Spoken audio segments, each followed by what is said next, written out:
ونستعينه ونستهديه ونستغفره ونؤمن به ونتوكل عليه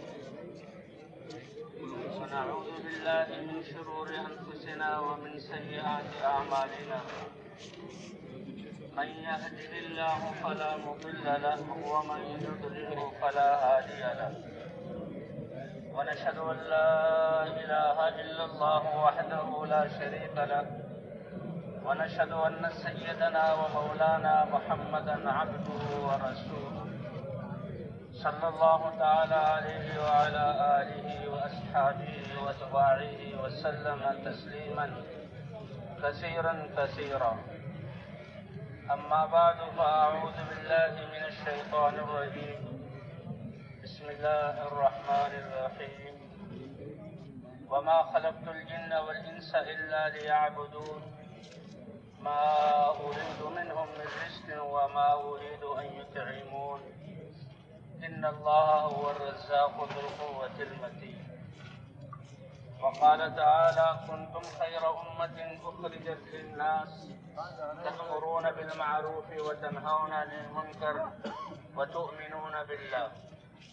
وقال تعالى وأنفقوا مما رزقناكم من قبل أن يأتي أحدكم الموت فيقول رب لولا أخرتني إلى أجل قريب فأصدق وأكن من الصالحين ولن يؤخر الله نفسا إذا جاء أجلها خبير بما تعملون.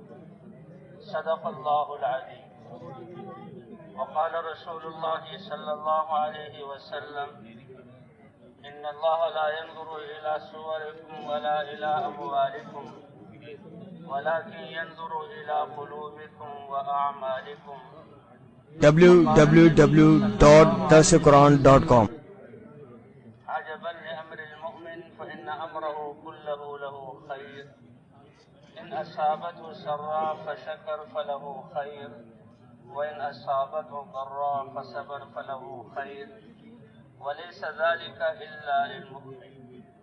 وقال النبي صلى الله عليه وسلم إنكم على بينة من ربكم ما لم تظهر فيكم سكرتان سكرة الجهل وسكرة حب العيش وأنتم تأمرون بالمعروف وتنهون عن المنكر وتجاهدون في سبيل الله. فإذا ظهر فيكم حب الدنيا فلا تأمرون بالمعروف ولا تنهون عن المنكر ولا تجاهدون في سبيل الله. القائلون يومئذ بالكتاب والسنة كالسابقين الأولين من المهاجرين والأنصار. وقال النبي صلى الله عليه وسلم بدأ الدين غريبا وسيعود كما بدأ فطوبى للغرباء أو كما قال النبي صلى الله عليه وسلم. میرے عزیز دوستوں اور بھائیوں، اللہ ارحم الراحمین ساری کائنات کے رب، خالق اور مالک اور الہ اتنے مہربان کہ اللہ فرماتے ہیں اے انسان میں تمہاری شارت سے بھی زیادہ تمہارے قریب، جب تم پکارو گے میں تمہاری دعا کو سنوں گا. تو جیسے اللہ کی رحمت دعا کو قبول کرنا ہماری اشارت سے بھی زیادہ قریب ہے، اسی طرح اللہ نے کامیابی بھی انسان کے اشارت سے زیادہ قریب رکھی ہے. ہر انسان اس عقل کی وجہ سے کامیابی چاہتا ہے اور کامیابی ہی عقل مندی کی بات ہے. تو کامیابی کے لیے اللہ تعالیٰ نے انسان کو جسم سے باہر اسباب اور مادی شکلوں کا محتاج نہیں کیا، بلکہ کامیابی کے لیے اللہ نے انسان کے جسم میں وہ صلاحیتیں دی ہیں کہ ان کو صحیح استعمال کرنے سے یہ انسان کامیابی کے اعلیٰ درجے پر پہنچ جاتا ہے. کامیابی باہر کی چیزوں میں نہیں، اسی لیے فرمایا کہ اللہ تمہارے شکلوں کو نہیں دیکھتے اور نہ تمہارے مالوں کو، اسباب کو، جتنے بھی یہ دنیاوی اشکال ہیں ان کو دیکھتے ہیں، لیکن اللہ تعالیٰ تمہارے دلوں کو دیکھتے ہیں۔ تو اصل سرمایہ انسان کے دل کے اندر ہے، وَإِلَىٰ أَعْمَالِكُمْ، اور تمہارے ان اعضاء سے صادر ہونے والے اعمال کو دیکھتے ہیں۔ جی ہاں، اسی لیے فرمایا کہ مسلمان کا معاملہ عجیب ہے۔ ایمان اللہ نے سب سے بڑی دولت، کیونکہ سب سے بڑا سرمایہ ایمان ہے۔ ایمان اللہ کی ذات پر یقین کرنا اور اللہ کو ایک معبود ماننا، ساری کائنات کا خالق ماننا، یہ سب سے بڑا سرمایہ ہے جو اللہ اس انسان کو ایمان کی صورت میں عطا فرماتے ہیں۔ فرمائے ایمان جو لے آیا اس کا معاملہ عجیب ہے۔ فَإِنَّ أَمْرَهُ كُلَّهُ لَهُ خَيْرٌ، اس کا تو ہر معاملہ خیر والا ہے۔ إِنْ أَصَابَتْهُ سَرَّاءٌ، معمولی خوشی سے لے کر بہت بڑی نعمت اور خوشی والی چیز اس کو ملتی ہے، اس کے دل میں ایمان ہے، اور ایمان یہ بتلاتا ہے کہ یہ خوشی دینے والی ذات کون سی ہے؟ اللہ کی ہے۔ تو سب سے پہلے اس کا دل اللہ کا احسان مند ہوتا ہے۔ وہ خوشی نعمت کی طرف متوجہ ہونے کے بجائے اس کا دل اللہ کی طرف کہ یہ خوشی کس نے عطا فرمائی؟ اللہ نے۔ اسی لیے اللہ کے رسول صلی اللہ علیہ وسلم نے ہمیں دعائیں سکھائی۔ اچھی نیند آ گئی اور رات کو جسم کا رواں رواں تھکا ہوا تھا، جسم چور تھا، تھکے ہوئے تھے، آنکھیں بوجھل تھی، اور تم ایک معمولی بستر پر سوئے اور گہری نیند آ گئی۔ یہ نیند کتنی بڑی اللہ کی نعمت ہے کہ جن کو صحیح نیند آتی ہے جب صبح اٹھتے ہیں تو ساری تھکاوٹ دور ہوتی ہے۔ اور یہ مسلمان جو ایمان والا ہے یہ کہتا ہے بستر بہت اچھا تھا، نہیں، ایئر کنڈیشن کی یہ ٹھنڈک بہت اچھی تھی، نہیں، ہوا بہت ٹھنڈی چل رہی تھی، نہیں، کیوں؟ یہ تو مخلوق ہیں اور یہ اللہ نے پیدا کی ہیں، اللہ نے خدمت میں لگائی ہیں، اللہ نے یہ فائدہ اس میں رکھا ہے۔ وہ کہتا الحمدللہ الذی احیانا بعد ما اماتنا والیہ النشور، تمام تعریفیں اس اللہ کے لیے ہیں کہ جس نے نیند جو موت کی ہم جنس سے ہماری راحت کی اور جہاں تھکاوٹ کے دور ہونے کی کا ذریعہ بنایا، تو اس نے نیند سے ہمیں دوبارہ زندگی عطا فرمائی۔ تو یہ اللہ اس کے دل کی ابتدا اللہ کے شکر سے ہوتی ہے، اور اللہ بڑے قدردان ہیں ایمان والوں کے بول کے، ایمان والے کے ہر عمل کے، اس کے ہر دیکھنے کے بڑے قدردان، اس کے سننے کے بڑے قدردان، اس کی سوچ کے بڑے قدردان۔ تو ایمان والے کی ابتدا ایمان کی وجہ سے اللہ کی تعریف، الحمدللہ الذی احیانا بعد ما اماتنا، تمام تعریفیں اس اللہ کے لیے ہیں جس نے مجھے سلایا بھی۔ لیکن نیند تو موت کی ہم جنس ہے کہ نیند سونے والے کو کوئی پتہ نہیں میں کہاں ہوں، تخت پر ہوں اور میں پھولوں کی سیج پر ہوں یا راستے پر ہوں یا مٹی پر ہوں۔ نیند کے بعد ایسی کیفیت اللہ عطا فرماتے ہیں۔ فرمایا اس کے بعد مجھے زندگی عطا فرمائی اور اسی کی طرف لوٹنا ہے۔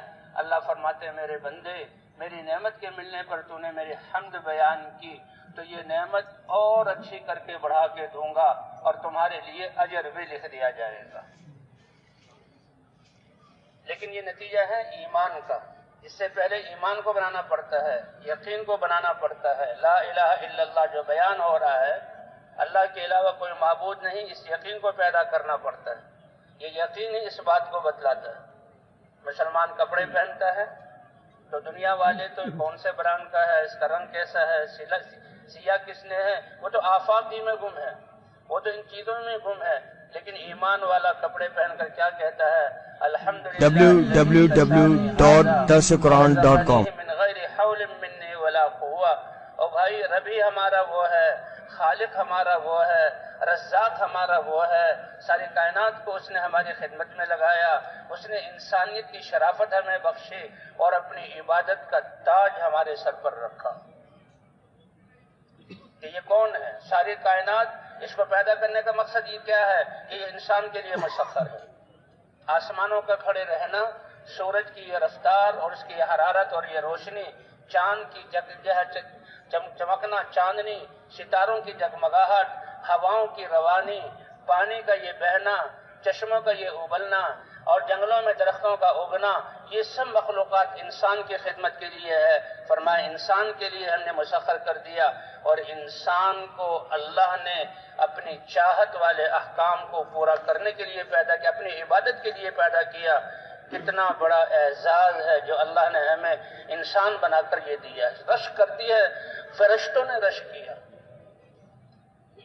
اے اللہ آدم اس کی اولاد آپ کی عبادت کرے گی، آپ کی خلافت کی مستحق ہوگی، ہم نور سے بنے ہوئے کب سے تیری عبادت میں لگے ہوئے، نافرمانی کا مادہ ہی نہیں ہے، ہمیں یہ دے دے۔ اللہ نے فرمایا تم نور سے بنے ہوئے ہو، تم تو نافرمانی کر ہی نہیں سکتے، تم میں نفس بھی نہیں ہے، نہ تم میں شرارت اور شر ہے، نہ تمہارے خلاف شیطان ہے، یہ خلافت کا مرتبہ تو میں نے اپنے اس بندے انسان کو دیا ہے، جس میں شر بھی ہے اور خیر بھی ہے۔ یہ ایمان کی بنیاد پر شر کو پیچھے کرے گا اور خیر کو آگے کرے گا، اور یہ مخلوق کی ماننے کے بجائے اپنے سر کو میرے سامنے جھکائے گا۔ یہ میں نے عظمت انسان کو دی۔ تو ایمان والوں تو کپڑے پہن کر، تمام تعریفیں اس اللہ کے لیے ہیں جس نے مجھے یہ کپڑا پہنایا اور اللہ نے مجھے عطا کیا۔ حالانکہ کپڑے کے پیچھے کھیتوں میں کپاس کا اگنا، پھر عورتوں کا یا مزدوروں کا اس کو چننا، پھر یہ ہے فیکٹری میں لا کر پنولوں کو الگ کرنا، اور پھر اس کی صفائی کرنا، اور پھر دھاگا بننا، اور دھاگے سے اتنے بہترین قسم کا کپڑا بنانا، کپڑے کا مارکیٹوں میں آنا، اور مارکیٹوں سے درزی تک پہنچنا، اور درزی کا ماہر درزی کا اس کپڑے کو کاٹنا اور سینا۔ جو آفاق میں گم ہیں، ظاہر کو دیکھتے ہیں، وہ تو اپنی زبان کو گھساتے ہیں انہی کی تعریف میں، لیکن جس کو اللہ نے ایمان کا نور دیا ہے، جس سے وہ اللہ کو پہچانتا ہے، وہ کہتا ہے تمام تعریفیں اس اللہ کے لیے ہیں جس نے مجھے یہ کپڑا پہنایا اور جس نے مجھے یہ عطا کیا۔ نہ میری طاقت کا اس میں کوئی دخل ہے، نہ دنیا والوں کی، دنیا کی ہنر کا اس میں کوئی دخل ہے، یہ مہربانی تو میرے رب کی ہے۔ اللہ فرماتے ہیں میں نے تم تک کپڑا پہنچایا، اس پر تم نے میری تعریف کی، اب اس سے اچھی نعمت تمہیں عطا کروں گا، اور تمہارے اس تعریف کرنے پر میں نے تمہارے گناہوں کو معاف کر دیا۔ اللہ اکبر۔ کھانا سامنے آیا، کھانا آیا۔ ایمان اتنی بڑی دولت ہے، ایمان اتنا بڑا علم ہے، اور ایک حق کو پہچاننا ہے کہ وہ زمین کی ذروں سے لے کر، فضاؤں کی ہواؤں سے لے کر، پہاڑوں اور میدانوں کو چھوڑ کر، یہ فضاؤں کی کہکشائیں، سورج چاند ستاروں کو چھوڑ کر، آسمان اور فرشتوں کو چھوڑ کر، ایمان والا پہنچتا ہے اللہ تک کہ اگر یہ کھانا مجھے کھلایا ہے تو میرے اللہ نے کھلایا ہے۔ الحمدللہ الذی اطعمنا وسقانا، الحمدللہ الذی اطعمنی ورزقنیہ من غیر حول منی ولا قوہ۔ کیا یہ الفاظ بول رہا ہے؟ کہاں اس کا ذہن پہنچ گیا، کہاں اس کے ایمان نے کہاں تک اس کے خیال کو پہنچایا، اور پھر اللہ کی طرف سے کتنی بڑی قدردانی۔ تمام تعریفیں اس اللہ کے لیے ہیں جس نے مجھے یہ کھانا کھلایا اور رزق بنا کر عطا کیا۔ میرا اور کسی دنیا کی مخلوقات کا اس میں کوئی دخل نہیں، کرنے والی ذات اللہ کی ہے۔ اللہ فرماتے ہیں کہ تمہارے اس شکر کرنے پر آئندہ اچھا کھانا تمہیں عطا کروں گا، اور تم سے جو خطائیں بھولے میں ہو گئی، تمہارے حقیقت کو پہچان کر اس زبان پر میرے شکر والے الفاظ لانے کی وجہ سے تمہارے گناہوں کو بھی معاف کر دیا۔ اللہ ایسے قدردان ہے۔ وہ عظیم انسان اللہ نے ہمیں بنایا، وہ عظیم انسان اللہ نے بنایا۔ صحابہ کرام کی ایک جماعت، یہ تو لاکھوں کا مجمع ہے اور کب سے بیٹھا ہوا ہے، اور اللہ اور اللہ کے رسول کی بات سن رہا ہے۔ اللہ کتنے خوش ہو رہے ہیں، کیسے فرشتوں پر فخر فرما رہے ہیں، کیسے اللہ کی طرف سے خیروں کے فیصلے ہو رہے ہیں۔ وہ تو جیسے اعمال اوپر جاتے ہیں ویسے یہ حالات اترتے ہیں۔ صحابہ کرام تھے، ان کے ایمان کا کیا کہنا۔ چند صحابہ، چند، سینکڑوں میں بھی نہیں، دہائیوں میں شاید ہوں یا اکائیوں میں ہی ہو، چند صحابہ مسجد نبی میں بیٹھے ہوئے۔ صحابہ کرام کی وہ شکل و صورت www.darsulquran.com، اس کی روشنی، اس سے پہچاننا، وہ تو ایمان والے کو نصیب ہوتا ہے۔ ایمان والا دیکھتا ہے کہ اس کی کیا قیمت ہے۔ اور ظاہری آنکھ سے چند صحابہ ہیں، چند دھائیوں میں بھی نہ ہو، دبلے پتلے جسم ہیں، پوشیدہ کپڑے ایسے ہیں کہ پھٹن کی وجہ سے حضور سے شرم کر کے ایک دوسرے کی اوٹ کرتے ہیں، صحابہ کی حالت تھی، اور بھوک کی وجہ سے ان کے گال پچکے ہوئے تھے، رونے کی ایسے آنکھیں دھسی ہوئی تھی، لیکن چند صحابہ بیٹھے ہوئے ہیں اور کوئی عمل کر رہے ہیں۔ اللہ کے رسول کو حکم ہوا، جاؤ اپنے میرے بندوں کے پاس، اپنے صحابہ کے پاس، اور بتاؤ ان کو۔ حضور صلی اللہ علیہ وسلم تشریف لائے، صحابہ نے دیکھا، ادب میں بیٹھ گئے، متوجہ ہو گئے، اے میرے صحابہ تم کیا کر رہے ہو؟ صحابہ کرام نے عرض کیا، اے اللہ کے رسول، دل ایمان سے بھرا ہوا، زبان سے ایمان کے کلمات چھلکتے ہیں۔ صحابہ نے یہ کہا کہ ہم نعمت اسلام کے ملنے پر اللہ کی تعریف کر رہے ہیں۔ ہم نعمت اسلام کے ملنے پر، سب سے بڑی نعمت ہے نعمت اسلام، سب سے بڑا انعام ہے اللہ تعالیٰ کا، جس میں پہلی صف میں انبیاء ہیں، پھر دوسرے صف میں صدیقین ہیں، تیسری صف میں شہداء ہیں، اور پھر صالحین ہیں، انعمت علیہم، کہ جن پر آپ نے انعام کیا۔ اے اللہ کے رسول، ہم نعمت اسلام کے ملنے پر اللہ کی تعریف کر رہے ہیں اور اللہ کی تسبیح اور تقدیس کر رہے ہیں۔ وہی ذات تو اس کی قابل ہے کہ تعریف اس کی جائے، وہی ذات اس قابل ہے کہ اس کی پاکی کو بیان کیا جائے۔ ہم تعریف کریں نہ کریں، وہ تعریف والا ہے۔ ہم تعریف کریں گے تو ہماری تعریف کرنے سے اللہ ہمارا درجہ بلند کر دے گا۔ اے ایمان والے، تیرا الحمدللہ کہنا اور تیرا سبحان اللہ کہنا زمین کی اوپر والی سطح سے آسمان کی نچلی سطح کی فضا کو نور سے بھر دے گا۔ یہ ایمان کی حالت میں تمہارے یہ بول یہ اتنے معمولی ہیں۔ اے اللہ کے رسول، ہم نعمت اسلام کے ملنے پر اللہ کا شکر ادا کر رہے ہیں، اس لیے ہمارے خطبہ اور ہماری بات کی ابتدا بھائی اللہ کا شکر ہے جس نے ہمیں نعمت اسلام جیسی دولت عطا کی۔ نعمت اسلام کیا ہے کہ پوری زندگی جتنے شعبے ہیں، تمام شعبوں میں اللہ کے وہ احکام جو اللہ نے ہمارے لیے پسند کیے، ان احکام کا مجموعہ یہ نعمت اسلام ہے۔ ان اعمال کا احکام کا مجموعہ یہ نعمت اسلام ہے کہ اللہ نے نعمت اسلام عطا کیا کہ ہر سانس، ہر گھڑی، ہر جگہ پر، ہر حال میں اللہ کا امر موجود ہے، ہم اللہ کے امر سے خالی نہیں ہیں۔ اس لیے اللہ نے احسان جتلایا قرآن میں، الیوم اکملت لکم دینکم واتممت علیکم نعمتی ورضیت لکم الاسلام دینا۔ اے امت محمدیہ فخر کرو، آج ہم نے تمہارے دین طریقہ زندگی کو جو میرے احکام پسندیدہ احکام کا مجموعہ ہے اس سے مکمل کر دیا، اور یہ میری سب سے بڑی نعمت، میں نے اس کو پورا کر دیا تمہارے لیے۔ اور دین اسلام ان احکام کا مجموعہ ہے جو اللہ کو پسند ہے۔ اللہ کے حکم کی حقیقت اور طاقت کیا ہے؟ ایک اللہ کا حکم، ایک ایک انسان، 7 ارب انسان ہیں، 7 ارب روحیں ہیں انسانوں میں، اور قل الروح من امر ربی، آپ کہہ دیجئے کہ روح میرے رب کا امر ہے۔ کفار نے پوچھا نا، یہودی نے کہا تھا کہ ان سے پوچھو، اگر نبی ہیں تو بہت صحیح جواب دیں گے کہ روح کیا چیز ہے۔ اللہ نے آیت اتار دی، قصہ تو پڑا ہے کہ آپ کہہ دیجئے روح میرے رب کا ایک امر ہے۔ جب تک یہ روح ہر انسان میں ہے، اس کی آنکھوں کی قیمت ہے، اس کی زبان کی قیمت ہے، اس کے جسم کا حسن ہے، اس کے پاؤں کی قیمت اور استعداد ہے۔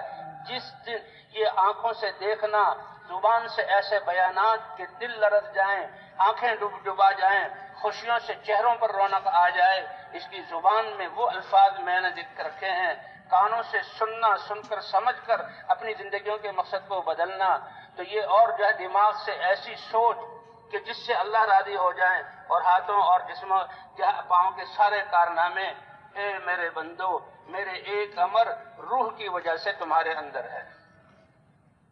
یہ روح ہے تو تم انسان ہو اور ساری خوبیوں والے ہو، اور سارے اعضاء یہ اعمال کر رہے ہیں۔ اگر اس روح کو نکال دیا جائے تو پھر یہ انسان نہیں، پھر یہ میت ہے، پھر یہ ان کمالات کا مجموعہ نہیں، پھر تو یہ ابھی تھوڑی دیر رکھو تو ایسا پھولے گا کہ بچے دیکھ کر چیخیں ماریں گے، پھر ایسی بدبو اٹھے گی کہ لوگ اس کے قریب نہیں آ سکتے، اور پھر یہ اعضاء جو جڑے ہوئے ہیں سب سے پہلے آنکھیں نکل کر باہر گر جائیں گی، اور پھر یہ کھال پھٹ جائے گی، اور پھر پیپ ایسی ہوگی، اور پھر بدبو ایسی ہوگی کہ ایک انسان کی لاش پڑی www.darsulquran.com اللہ کا امر نکل گیا۔ کیا چیز نکل گئی بھائی؟ اللہ کا امر نکل گیا۔ تو اللہ کے ایک امر کی وجہ سے سات ارب انسان، چاہے وہ اللہ کو مانتے ہیں یا نہیں مانتے، اس اللہ کے امر کی وجہ سے سارے ان جسموں کے ایمان والے اعمال ایسا کر رہے ہیں کہ ان کے ایک ایک کلمہ جو ہے ساتوں زمین اور آسمان سے زیادہ قیمتی ہے، اور جو دوسرے لوگ بھی دنیا میں کارنامے کر رہے ہیں اللہ کے اس امر کی وجہ سے۔ یہ امر موجود ہے، سارے اعضاء جڑے ہوئے ہیں، یہ امر موجود ہے، ہر عضو اپنا کام کر رہا ہے، اور یہ انسان کہلانے کے قابل ہے۔ اللہ کا ایک امر نکل گیا۔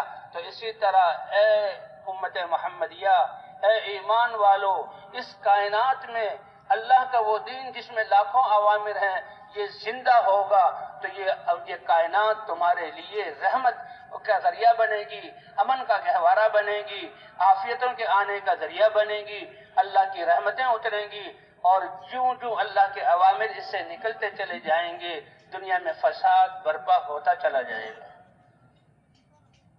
اللہ نے بتایا کہ ایک امر کی وجہ سے تمہارے سب کے کارنامے ہیں، تو اللہ کا دین موجود ہوگا، اللہ کا دین موجود۔ اسی لیے کہتے ہیں کہ قیامت جو قائم ہوگی وہ نافرمانوں پر۔ اللہ کا یہ دین اور اس کا ایک ایک امر اتنا قیمتی کہ ایک اللہ کہنے والا بھی دنیا میں موجود ہو۔ اللہ کے رسول صلی اللہ علیہ وسلم نے فرمایا لا تقوم الساعة حتى يقال في الارض اللہ اللہ، جب تک اللہ اللہ کہا جاتا رہے گا اس وقت تک قیامت قائم نہیں ہو سکتی۔ اور یہ ایمان والے جو اللہ کہہ رہے ہیں، اگرچہ ان کی بازاروں سے اللہ کے احکام نکل جائیں، ان کی زندگی کی شعبوں سے اللہ کے احکام نکل جائیں، اللہ ان کو قیامت اور شور کا دھماکہ کہ جس سے آسمان ٹوٹ جائیں، ستارے ٹکرا جائیں، چاند ختم ہو جائے، اور پہاڑ روئی کے گالوں کی طرح پھر جائیں، جس سے سمندر میں آگ لگ جائے، کروڑوں بموں سے زیادہ دھماکہ اللہ فرماتے ہیں ایمان والوں پر میں یہ قائم نہیں کروں گا۔ یہ تو بالکل کمزور ایمان والے رہ جائیں گے، اللہ ہی کہہ رہے ہیں۔ تو اللہ فرماتے ہیں کہ حدیث میں پاک میں آتا ہے کہ شام سے یا یمن سے ایک ہوا چلے گی جو ریشم سے بھی زیادہ نرم، اس ہوا کو سونگنے میں مزہ آئے گا، لیکن ان کی روحیں بڑی آسانی سے نکلتی چلی جائیں گی۔ اللہ تعالیٰ ایمان والوں کی روحوں کو قبض کر لیں گے، کوئی ایمان والا نہیں رہے گا۔ اور ایک روایت میں آتا ہے کہ ولادت کا سلسلہ بھی اللہ بند کر دیں گے کہ معصوم بچوں پر اللہ قیامت کے دھماکے کو قائم نہیں کریں گے۔ پھر خواہشات پر چلنے والے اور یہ کہنے والے جسم ہمارا ہے، ہم جیسے اپنی مرضی کریں، اللہ فرماتے ہیں ان پر میں قیامت کو قائم کروں گا۔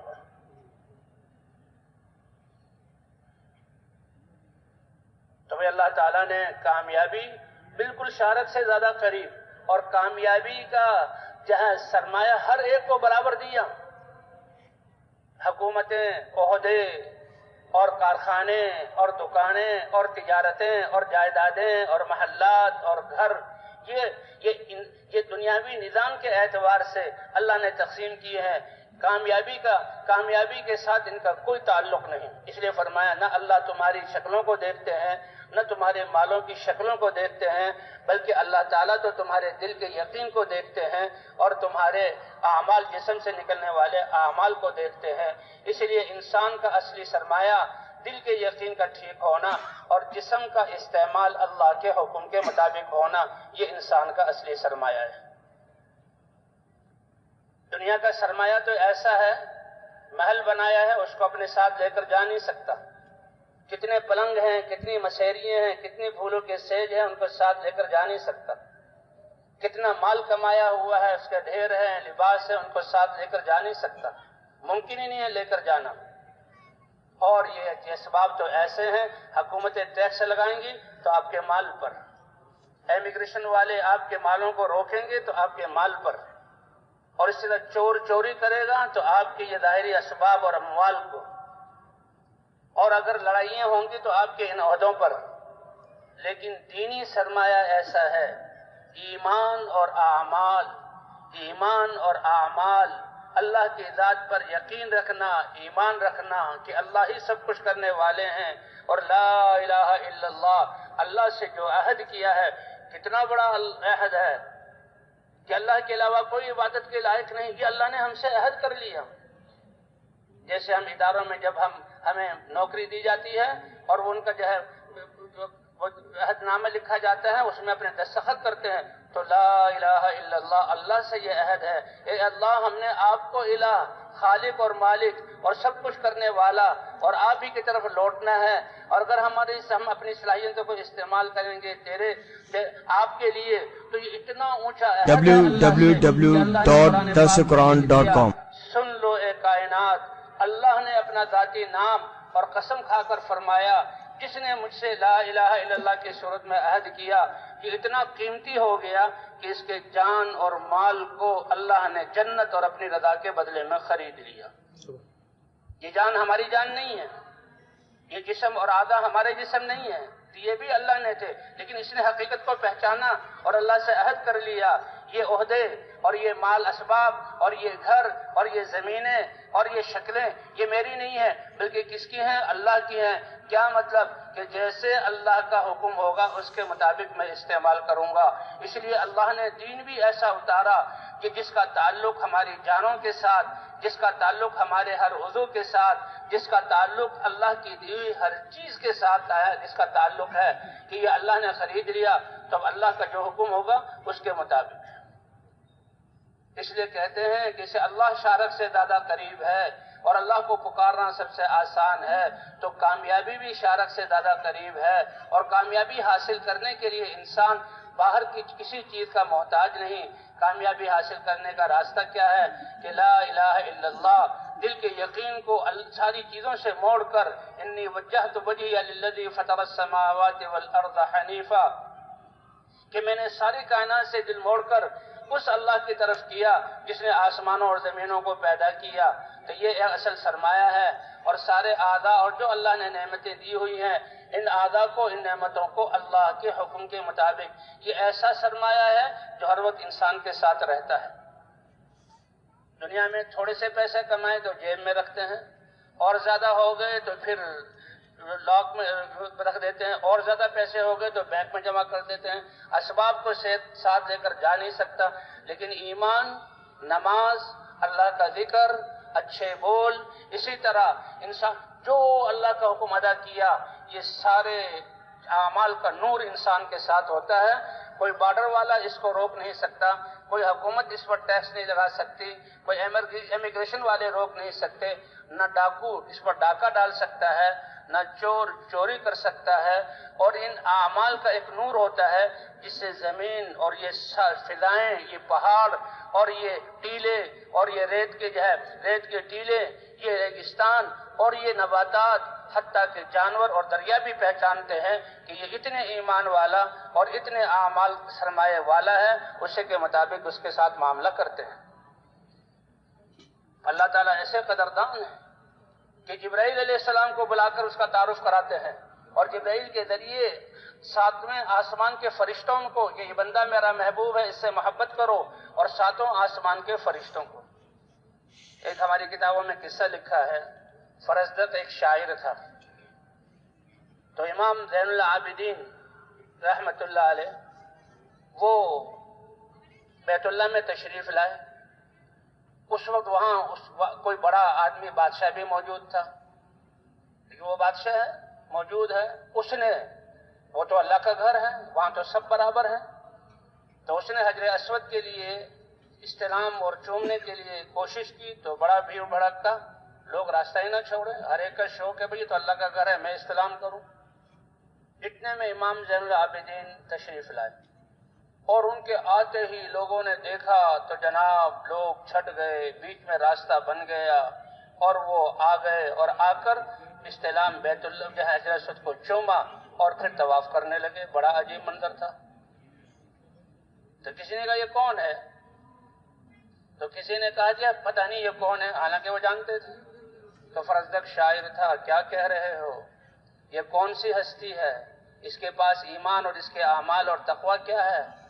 هذا الذي تعرف البطحاء وطأته، یہ وہ ہے کہ جس کے قدمے کی چاپ کو یہ بطحا پہاڑی سلسلہ جانتا ہے، والبیت یعرفہ والحل والحرم، بیت اللہ بھی اس کو جانتا ہے اور حرم بھی اس کو جانتا ہے، اور حرم کے علاوہ روئے زمین پر جہاں چلے جائیں ان کا ایمان کا نور، ان کا تقوی، ان کا اللہ سے تعلق، ان کی عبادات www.darsequran.com اور اس سرمایہ کو بنانے کا جو وقت اور مہلت ہے یہ زندگی کے ایام ہے۔ اس لیے کہتے ہیں کہ ایمان کے بعد سب سے بڑا سرمایہ جب تک چند سانس باقی ہیں ہمارے یہ زندگی کے سانس ہیں، اللہ اس کے قدر کرنے کی توفیق عطا فرمائے۔ ہم میں سے ہر ایک ظالم ہے کہ اتنے بڑے سرمایے کو وہ غفلت میں، گناہوں میں گزارنا تو ہلاکت ہے، پہاڑ سے گرانا ہے، آگ میں ڈالنا ہے، چھری اپنے سینے میں گھونپنا ہے، یہ تو بڑی ہلاکت کی بات ہے گناہوں کا ارتکاب۔ صرف غفلت میں ایک ایک سانس کو گزار دینا، اس پر بھی قیامت میں حسرت کی وجہ سے آنسوؤں سے رونا پڑے گا کہ میرا یہ سانس غفلت میں کیوں گیا۔ اسی لیے تو اللہ نے سکھلایا ہے کہ یہ کہا کرو ربنا ظلمنا انفسنا، اے اللہ وقت کی دیکھو جس کی اللہ فرماتے ہیں وَأَنفِقُوا مِمَّا رَزَقْنَاكُم مِّن قَبْلِ أَن يَأْتِيَ أَحَدَكُمُ الْمَوْتُ، جب تک اللہ کا امر روح باقی ہے، سانس چل رہا ہے، ساری کائنات کو تمہارے لیے مسخر کیا ہوا ہے، اس وقت تک جو موت کا وقت آنے والا ہے اور موت کی رسی کھینچنے والی ہے اور زندگی ختم، اس وقت تک تم اس کو غنیمت سمجھو۔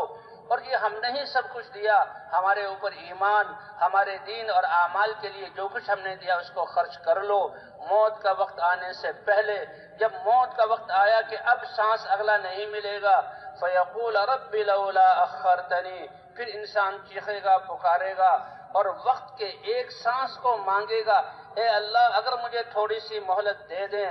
اللہ فرماتے ہیں وَلَن يُؤَخِّرَ اللَّهُ نَفْسًا إِذَا جَاءَ أَجَلُهَا، بغیر مانگے اپنے فضل سے تمہارے سانسوں کے چلنے کے لیے تمہارے جسم کے جتنے نظاموں کو میں نے چلایا اور تمہارے جسم کے 7 ارب انسانوں کی زندگی کے لیے میں نے اپنی زمینیں کے سینے پھاڑ کر تمہارے لیے سورج اور چاند چلائے، میں نے موسم بدلے اور ہوائیں چلائی، فرشتوں کو تمہاری خدمت میں لگایا، یہ سب کچھ تمہارے لیے مسخر کیا تھا، اب ایک سانس بھی تمہیں زیادہ نہیں دوں گا۔ اس قیمتی وقت اور نعمت کو ہم نے غفلت میں گزارا۔ ظلمنا انفسنا وان لم تغفر لنا، اتنے بڑے سرمایے کو غفلت میں گزار کر ضائع کرنے کی وجہ سے کسی دوسرے پر نہیں، ہم نے اپنی جانوں پر ظلم کیا، اے اللہ مغفرت فرما دے۔ اس میں اس وقت کے سانسوں کا عظمت اللہ بتلا رہے ہیں کہ چیخو گے پکارو گے ایک سانس بھی نہیں۔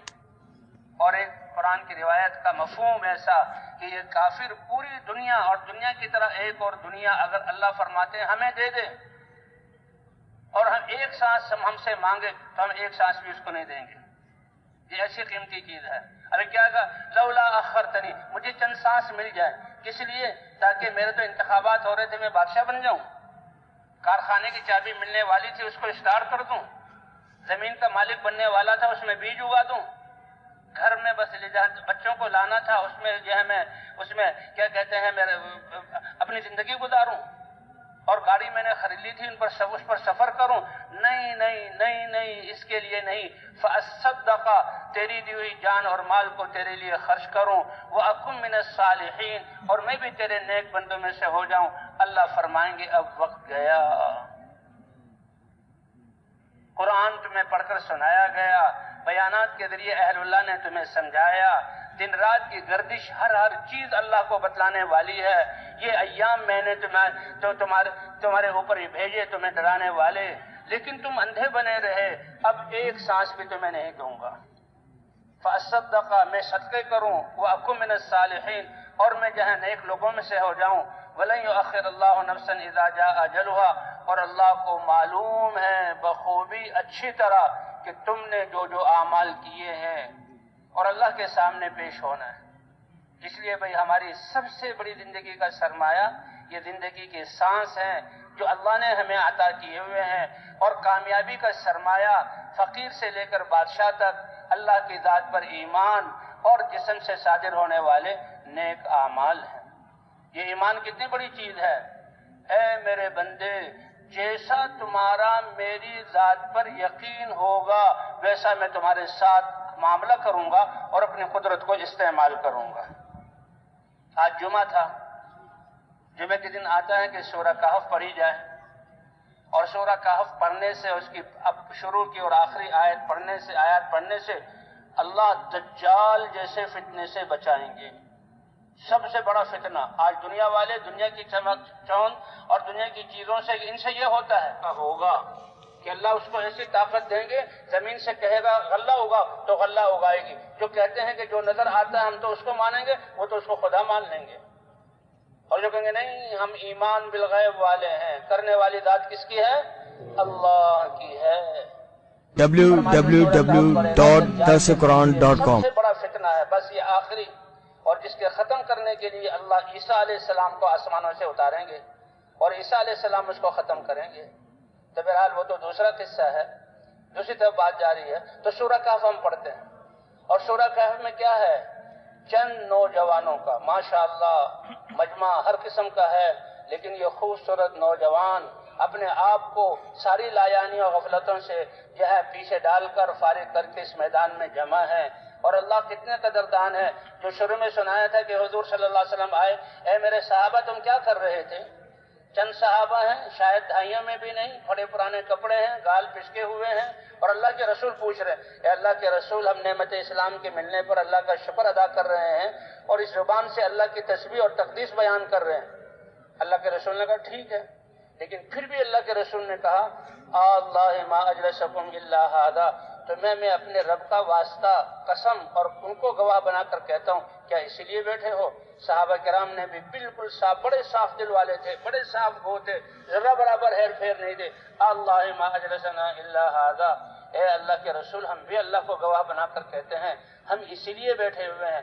فرمایا اے میرے صحابہ میرا سینہ اور دل تم سے کوئی میل والا نہیں ہے، میرے سینے میں کوئی تمہارے بارے میں جہاں غلط بات نہیں ہے، میں صاف دل والا ہوں اور صاف دل جانا چاہتا ہوں اس دنیا سے، میرے امتی کے بارے میں میرے دل میں کوئی میل ہو ایسا نہیں، لیکن تم بات کو ہلکا سمجھ کر کچھ بتا دی کچھ نہیں بتائی، اس لیے میں نے تمہیں قسم دی ہے کیونکہ بات اور بہت اہم ہے، تم نے بتا دیا تو میں بھی تمہیں کہہ رہا ہوں کہ جبرائیل علیہ السلام میرے پاس آئے تھے اور مجھے یہ بتا کر گئے ہیں کہ اپنے ان امتیوں کو یہ بتا دو کہ عرش پر اللہ تعالیٰ ساتوں آسمان سے اوپر عرش پر اللہ تعالیٰ فرشتوں پر فخر فرما رہے ہیں، دیکھو میرے بندے میرے گھر میں بیٹھ کر نعمت اسلام کے ملنے پر حمد کر رہے ہیں۔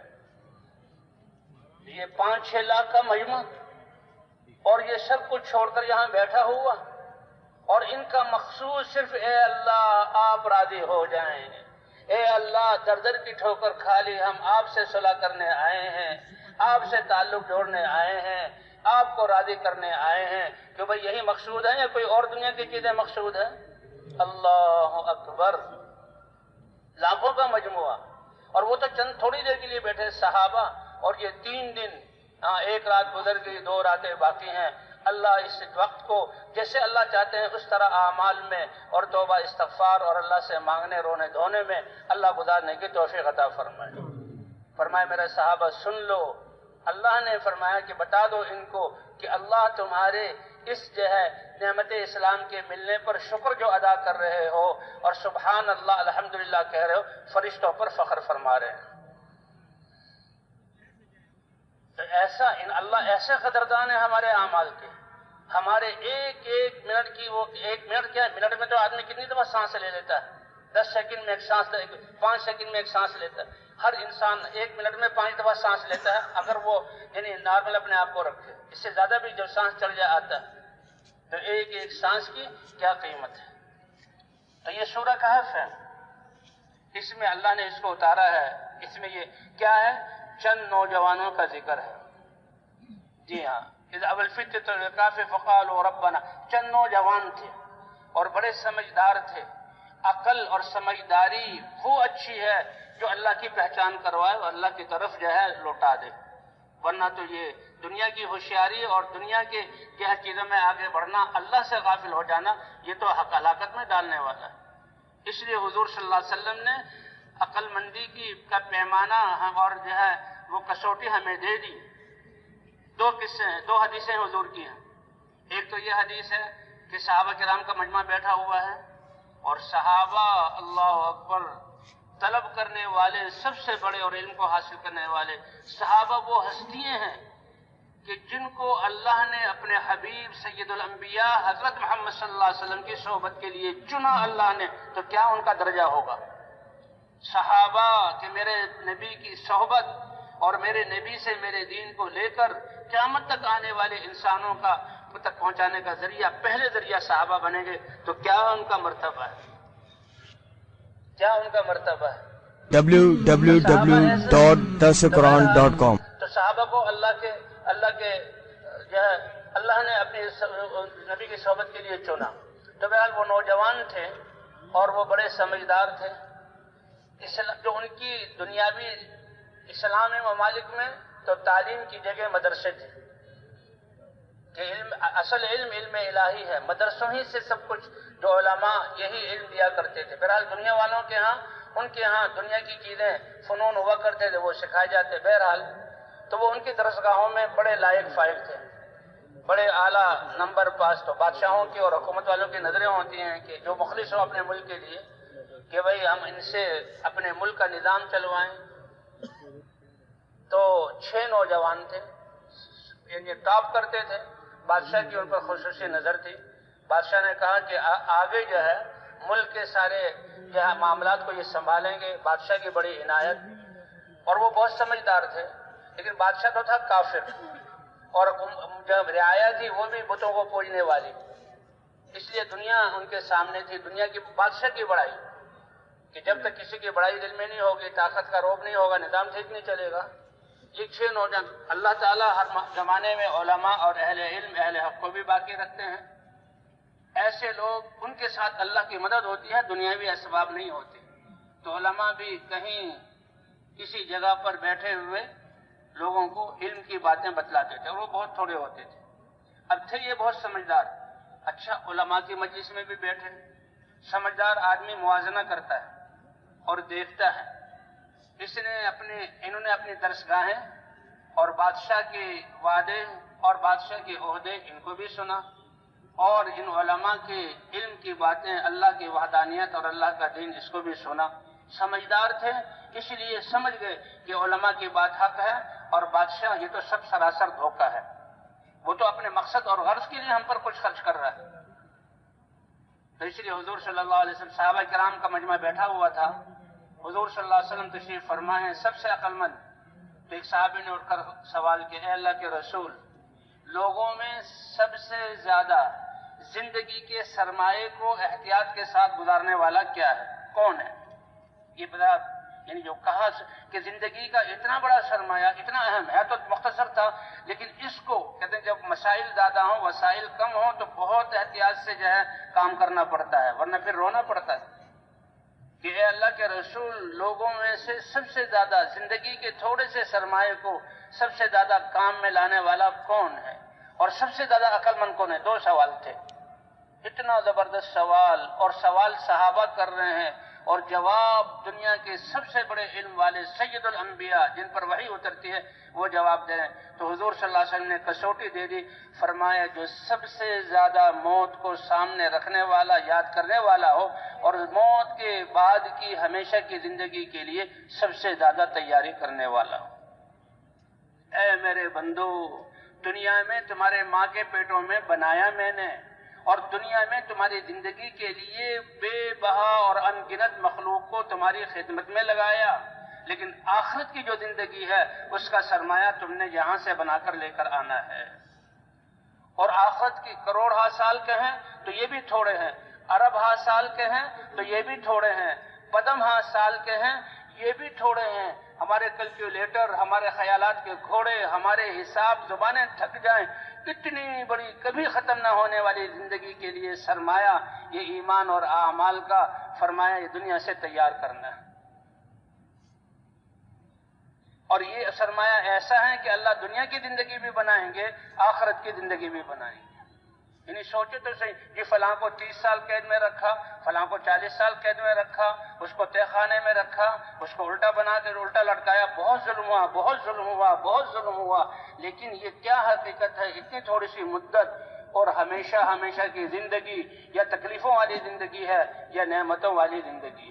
اس لیے حضور نے فرمایا کہ موت کو سب سے زیادہ یاد کرنے والا اور موت کے بعد کے لیے سب سے زیادہ تیاری کرنے والا اللہ کتنے بڑے مہربان ہیں کہ ہمیشہ کی زندگی میں اعلیٰ درجے کی کامیابی اور جنت کی نعمتیں اور رضا لینے کے لیے اللہ نے تھوڑی سی زندگی دی کہ اس میں ایمان اور اعمال کو درست کر لو، دنیا بھی تمہاری بنا دوں گا اور آخرت میں بھی جنت کا وعدہ ہے۔ کتنی بڑی بات ہے۔ کیا حضور نے فرمایا جو موت کو زیادہ کرنے والا اور موت کے بعد کے لیے تیاری کرنے والا۔ اور دوسری حدیث میں فرمایا الکیس من دان نفسہ وعمل لما بعد الموت، www.darsequran.com اس میں شر رکھا ہے، وما ابرئ نفسی ان النفس لامارۃ بالسوء، یہ نفس تو اللہ کے احکام کو توڑنے کے لیے کہتا ہے، کیونکہ اللہ کے احکام کے ماننے پر نفس پر زد پڑتی ہے، یہ شریر گھوڑا ہے اگر اس کو سدایا نہ جائے۔ تو فرمایا جب اپنے نفس کو قابو کر لے اور ماں باپ کے لیے اس کی تیاری کر لے۔ اور تیاری کیا ہے؟ اگر 60 سال کی زندگی مل گئی، اللہ تعالیٰ نے دے دی، 12-13 سال تمہارے بچپن میں گئے، تہائی حصہ تم سوتے ہو، باقی تھوڑی سی زندگی میں ایمان اور اعمال والا بنا لو۔ فرمایا عقل مند وہ ہے جو نفس کو اپنے اللہ کے دین کے تابع کر لے، اس کو مہذب اور مرتب کر لے، اور آخرت کے لیے اپنی زندگی سے سرمایہ کہ کوئی سانس بھی اس کا ضائع نہ جائے۔ تو بہرحال یہ نوجوانوں کا قصہ تھا جو سورہ کہف میں اللہ نے ذکر کیا۔ علماء کی بات جو کہ سمجھدار تھے ان کو لگی کہ ساری کائنات بتاتی ہے اس کو بنانے والا کوئی ہے، اور یہ جو بتا رہے ہیں احکام اور عبادات یہ تو بہت اچھی چیز ہے، لیکن عشق اور مشق چھپتا نہیں ہے۔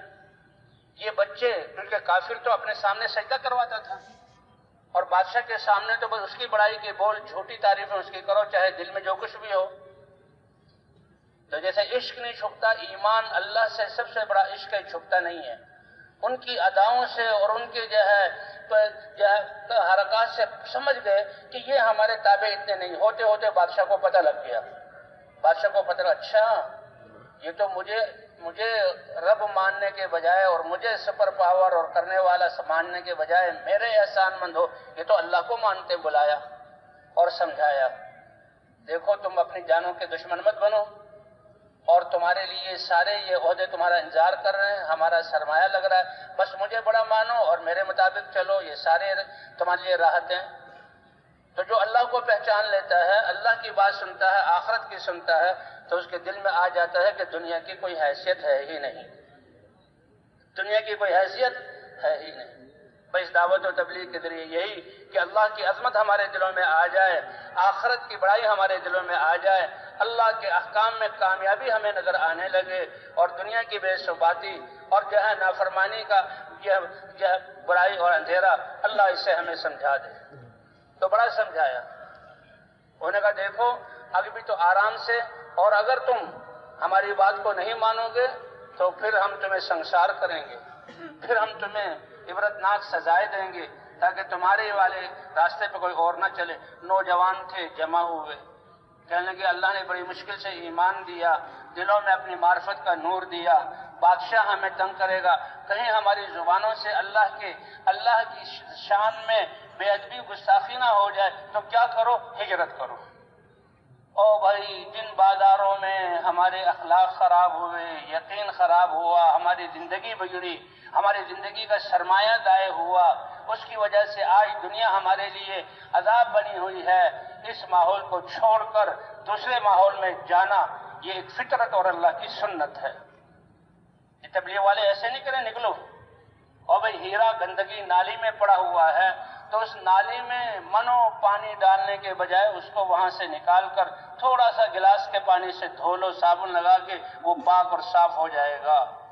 یہ ایک فطرت ہے۔ تو انہوں نے بھی کیا کہا کہ اس کو چھوڑ کر جانا ہے۔ شہزادے تھے، کب جانا ہے تو پھر جنگلوں میں جانا ہے، کسی دوسرے ملک میں جانا ہے، کیونکہ تجوریاں بھری ہوئی تھی تو اپنے گھروں سے انہوں نے کچھ پیسے بھی لے لیے، اور یہ 6 نوجوان شاہی لباس میں اور ایک مجموعہ بن کر یہ نکلے جو ہے اپنی اس ملک سے کہ چھوڑو، یہ جو ہے یہ محلات اور یہ وزارتیں اور یہ حکومتیں اور یہ پروٹوکول اور دنیا کی آسائشیں، اس کی کوئی حیثیت نہیں۔ اگر اللہ کو نہ پہچانا اور اللہ کو نہ پہچان کر خواہشات پر چلے تو یہ بڑی ذلت والی زندگی ہے۔ اللہ نے ان جوانوں کے دلوں پر www.darsequran.com جوانوں کی جوانی، اس لیے فرمایا 7 شخص وہ ایسے ہوں گے کہ قیامت کے دن یہ زمین تانبے کی ہوگی، سورج سوانحے پر ہوگا، لوگ پسینے میں بھیگے ہوں گے اور نفسی نفسی کا عالم ہوگا۔ 7 انسانوں کو، 7 قسم کے انسانوں کو اللہ اپنے عرش کے سائے کے نیچے جگہ دیں گے، اور ہر قسم میں کروڑوں لاکھوں انسان اللہ جانتا ہے، اس میں ایک وہ نوجوان بھی ہوگا جس کے ماں باپ نے ایسی تربیت کی کہ جوانی کے بعد آنے والا پورا لمحہ، پہلا لمحہ اور موت تک اس سے اللہ کے احکام نہیں چھوٹے۔ اس لیے ہم مسلمانوں پر ضروری ہے کہ اپنے بچوں کی تربیت کریں، بالغ ہوتے ہی پہلی ان کی نماز، بالغ ہوتے ہی پہلے ان کی زبان کے بول، بالغ ہوتے ہی ان کا جو ہے کاموں میں لگنا، یہ اللہ کے حکم کے مطابق یہ کب ہوگا؟ جبکہ گھروں میں تربیت کا نظام ہوگا۔ اگر ان کو کلمہ نہیں آتا، نماز نہیں آتی، تو پہلی جو ہے اللہ کے احکام کس لمحے متوجہ ہوئے، وہ بیچارے تو نافرمانی میں زندگی گزاریں گے۔ اس لیے فرمایا شاب نشأ فی عبادت اللہ، جوانی میں توبہ کرنا یہ نبیوں کا شیوا ہے۔ حضور صلی اللہ علیہ وسلم نے فرمایا میری مدد بھی جوانوں کے ذریعے کی گئی، تو اس لیے بالکل نوجوان عنفوان شباب میں نوجوان، جوان نہیں نوجوان تھے، اور یہ نکل پڑے اللہ کی مدد ان کے ساتھ۔ اب یہ جنگل میں جا رہے ہیں تو ایک چرواہا بکری چرا رہا تھا، وہ بھی بہت سلیم الفطرت اور جو ہے دیہات میں رہنے والا ایمان والا تھا۔ انہوں نے کہا بھئی یہ 6 نوجوان بڑے خوبصورت، بڑا شاہی ان کا لباس ہے، یہ تو بڑے خاندانوں کے معلوم ہوتے ہیں، لیکن جا رہے ہیں بستی کو چھوڑ کر جنگل کی طرف۔ وہ آیا اور ان سے بات کی، کہا کہاں جا رہے ہو؟ کہا بس اس دیش کو اور اس ساری جو ہے دنیا کے آسائشوں کو چھوڑ کر جنگل کی طرف۔ کیوں؟ کہ ہم نے اپنے ایمان کی حفاظت کرنی ہے، اپنے رب کی معرفت جو اللہ نے ہمیں دیا اس کی حفاظت کرنی ہے، کہیں یہ ڈگمگانا۔ وہ اتنا بکری چرانے والا تھا، اتنا سمجھدار تھا کہ ان کی اس بات سے اس طرح متاثر ہوا کہ جب تم اپنی شاہی وزارتوں اور شاہی آسائشوں کو چھوڑ کر اللہ پر ایمان کی حفاظت کے لیے جا رہے ہو تو میری بکری اور میری چراگاہ کی کوئی حیثیت نہیں، تمہاری صحبت اختیار کرنا میرے لیے سعادت کی بات ہے، اور واقعی سعادت کی بات اس کے لیے شمار ہوئی۔ بکریوں کو اللہ کے حوالے کیا، جنگل ہے، چرتی رہیں گی، پانی پیتی رہیں گی، وہ تو اللہ ان کو رزق دے رہا ہے، اور ان کی صحبت اختیار کرنا یہ آج سب سے بڑی میری یہ کامیابی اور عزت اور عقل مندی کی دلیل ہے۔ وہ ان کے ساتھ ہو گیا تو اللہ نے اس کا بھی قرآن میں ذکر کیا، سبعۃ وثامنہم کلبہم، حتیٰ کہ وہ کتا ان کے پیچھے چلا۔ یہ اللہ کو اتنا عزیز کہ اللہ نے اپنا قرآن میں کچھ کتے کا ذکر بھی کیا، کہ لوگ کہتے ہیں وہ 3 ہیں تو چوتھا ان کا کتا ہے، 5 ہے تو چھٹا ان کا کتا ہے، یہ اٹکل پچو سے کہتے ہیں، وہ 7 ہیں اور 8واں ان کا کتا ہے۔ اب یعنی پورے عالم کا انقلاب بھول گئے، اب کیا کریں کہ بھائی ابھی تو تھک گئے ہیں، تو تھوڑا سا رات بھی ہو گئی ہے، شام ہو گئی ہے، تھک گئے ہیں، تھوڑا سا آرام کر لو۔ ایک غار میں چلے گئے اور غار نیچے اترے، غار میں چلے گئے، ہوا کے آنے کے لیے ایک سوراخ اور روشنی کے لیے ایک سوراخ، دروازہ ایسا کہ سورج نکلے تو کرنے پڑیں، سورج نکلے تو بائیں طرف سے اور ڈوبے تو دائیں طرف سے، اور وہ سوئے۔ اللہ فرماتے ہیں میرے یہ نوجوان اپنی اس آسائشوں کو چھوڑ کر ایمان کی میری محبت کی حفاظت کے لیے نکلے ہیں۔ اب میں اپنی قدرت کا اظہار کرتا ہوں۔ اللہ فرماتے ہیں کہ 309 سال ہم نے ان کو اس غار میں سلایا۔ کتنے سال سلایا؟ 309 سال۔ اور اللہ فرماتے ہیں وَنُقَلِّبُهُمْ ذَاتَ الْيَمِينِ وَذَاتَ الشِّمَالِ، مرے نہیں تھے، مرے تو مٹی میں مل جاتے، اور جو ہیں اللہ جسم کی حفاظت کرتے لیکن مٹی پہ پڑے رہتے۔ اللہ فرماتے سانس لے رہے تھے اور ہم ان کی کروٹیں بدلتے تھے۔ وَنُقَلِّبُهُمْ، ایک انسان خود کروٹ بدلتا ہے۔ www.darsequran.com عظمت اللہ فرماتے وَنُقَلِّبُهُمْ ذَاتَ الْيَمِينِ وَذَاتَ الشِّمَالِ، وَقَلْبُهُمْ بَاسِطٌ ذِرَاعَيْهِ بِالْوَسِيدِ، اور کتا جیسے پہرے کے لیے گھر کے سامنے بیٹھتا ہے ایسے جو ہے اپنے ہاتھوں کو کھڑا کر کے وہ بیٹھا ہوا ہے۔ اچھا اس کے ساتھ بھی وہ بھی مٹی نہیں بنا، اس کو بھی نہیں مارا، اور 309 سال گزر گئے۔ اور اللہ فرماتے ہیں وَتَرَى الشَّمْسَ إِذَا طَلَعَتْ تَزَاوَرُ عَنْ كَهْفِهِمْ ذَاتَ الْيَمِينِ وَإِذَا غَرَبَتْ تَقْرِضُهُمْ ذَاتَ الشِّمَالِ، سورج یوں نکل رہا ہے، غار اس طرف ہے، سورج کی کرنیں آ رہی ہیں، فرمایا سورج جب طلوع ہو رہا ہے تو جب بائیں طرف سے کرنیں ان پر پڑ رہی ہیں تو ان کرنوں کو ہم دائیں طرف کر دیتے ہیں، ان کرنوں کو، کیونکہ کرنوں سے تکلیف ہوتی ہے۔ سورج جب خوب اپنی شباب پر آ جائے اور وَإِذَا غَرَبَتْ تَقْرِضُهُمْ ذَاتَ الشِّمَالِ، اور جب سورج ڈوبنے لگتا ہے تو بائیں طرف کرتے ہیں۔ اللہ نے اس کا ذکر کیا۔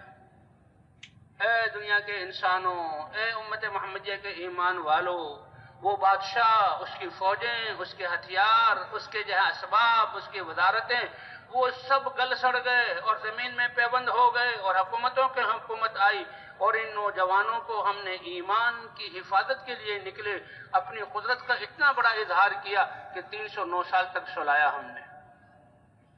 تو ایمان اتنا بڑا سرمایہ ہے، ایمان اتنی بڑی دولت ہے جو اللہ نے ہمیں عطا فرمائی۔ بنیاد ایمان ہے، اسی لیے کلمہ لا الہ الا اللہ، انبیاء کرام اس کلمے کی دعوت کو لے کر آتے تھے۔ سورج کا اس روشنی کو لے کر نکلنا کائنات کی بقا کے لیے اتنا اہم نہیں، ہواؤں کا چلنا، ستاروں کا جگمگانا، پانیوں کا بہنا، موسموں کا بدلنا اتنا اہم نہیں ہے۔ کیوں؟ ان پر چیزوں پر کائنات کی بقا نہیں ہے جتنا انسان کا ایمان اور اعمال والا بن کر پھرنا ہے، اور جتنا نبیوں کا ایمان کی دعوت اور دین کو لے کر پھرنا ہے۔ سورج تو روشنی ہی کر رہا ہے، اس کو تو لپیٹ دیا جائے گا، ہواؤں سے سانس ہی چل رہا ہے، جی ہاں پانی سے زندگی مل رہی ہے، لیکن اس ایمان سے ان لوگوں کی دنیا کی زندگی بھی بنے گی اور آخرت کی زندگی بھی بنے گی، دنیا کی زندگی بھی بنے گی، آخرت کی زندگی بھی بنے گی۔ یہ یقین جس کے پاس ہو وہ کہیں بھی ناکام ہو نہیں سکتا۔ جہنم کی وہ آگ جس کی ایک چنگاری دنیا کے پہاڑوں کو، اس کے اسٹیل اور اس کی دھاتوں کو جمع کر کے ایک چنگاری اس کے اوپر رکھ دی جائے، وہ چنگاری اس پہاڑوں کو راکھ بنا دے جلا کر، یہ ایمان والا جب جہنم کے دہتے ہوئے شعلوں پر سے گزرے گا پل صراط پر سے، تو آتا ہے جہنم پکار اٹھے گی، جز یا مومن فإن نور ایمانک قد اطفأ لہبی، او ایمان والے جلدی سے گزر جاؤ، تمہارے ایمان کی ٹھنڈک سے میری جہنم کی آگ بجھ رہی ہے۔ اس لیے بنیاد ایمان ہے۔ حضرات انبیاء کرام اس کی دعوت لے کر آتے تھے، اور اسی سے انسان کے عمل کی قیمت بنتی ہے۔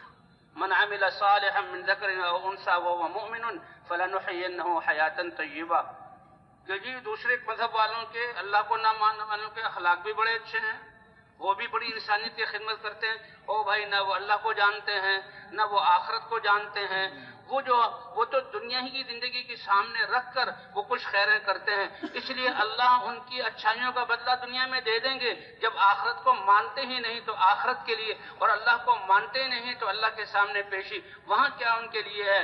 اس لیے ان کی بھلائیوں کا بدلہ اللہ دنیا ہی میں دے دیتے ہیں۔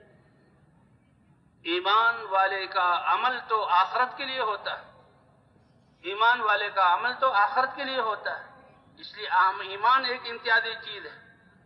حدیث میں آتا ہے فرشتوں کی 2 جماعتیں تھیں، اپنی ذمہ داری ادا کر کے آسمانوں پر جا رہے تھے۔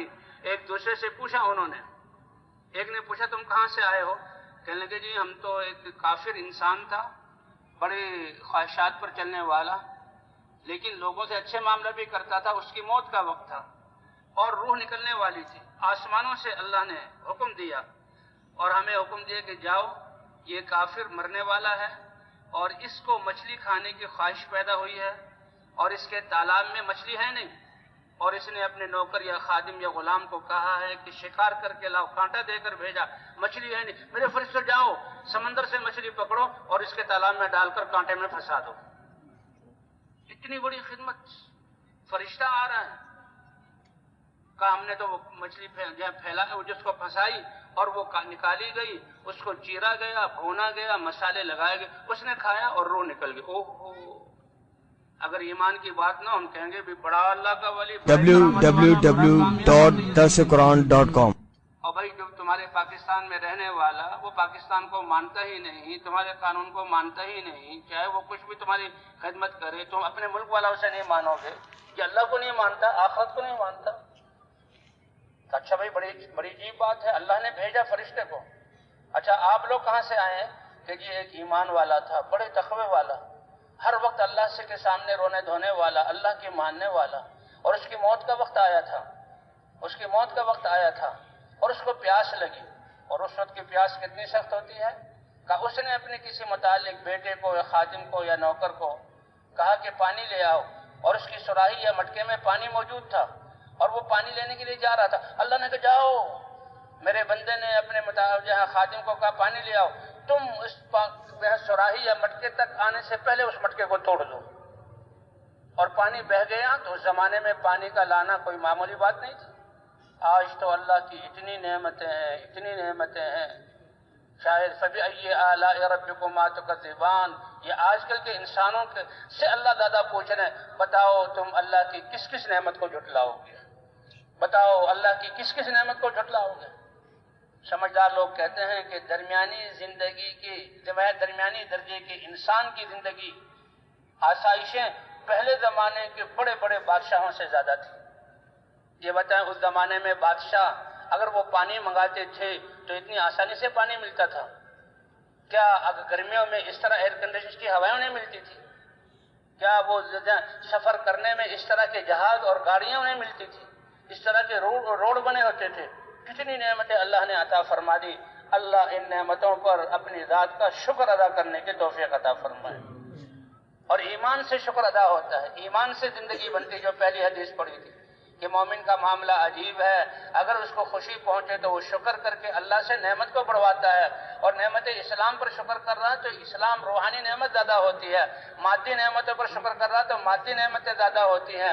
اور اگر اس کو ناگواری ہوتی ہے تو ایمان اس کا بے چین نہیں ہونے دیتا، ایمان اس کو ذہنی ڈپریشن اور کڑنے میں نہیں ڈالتا.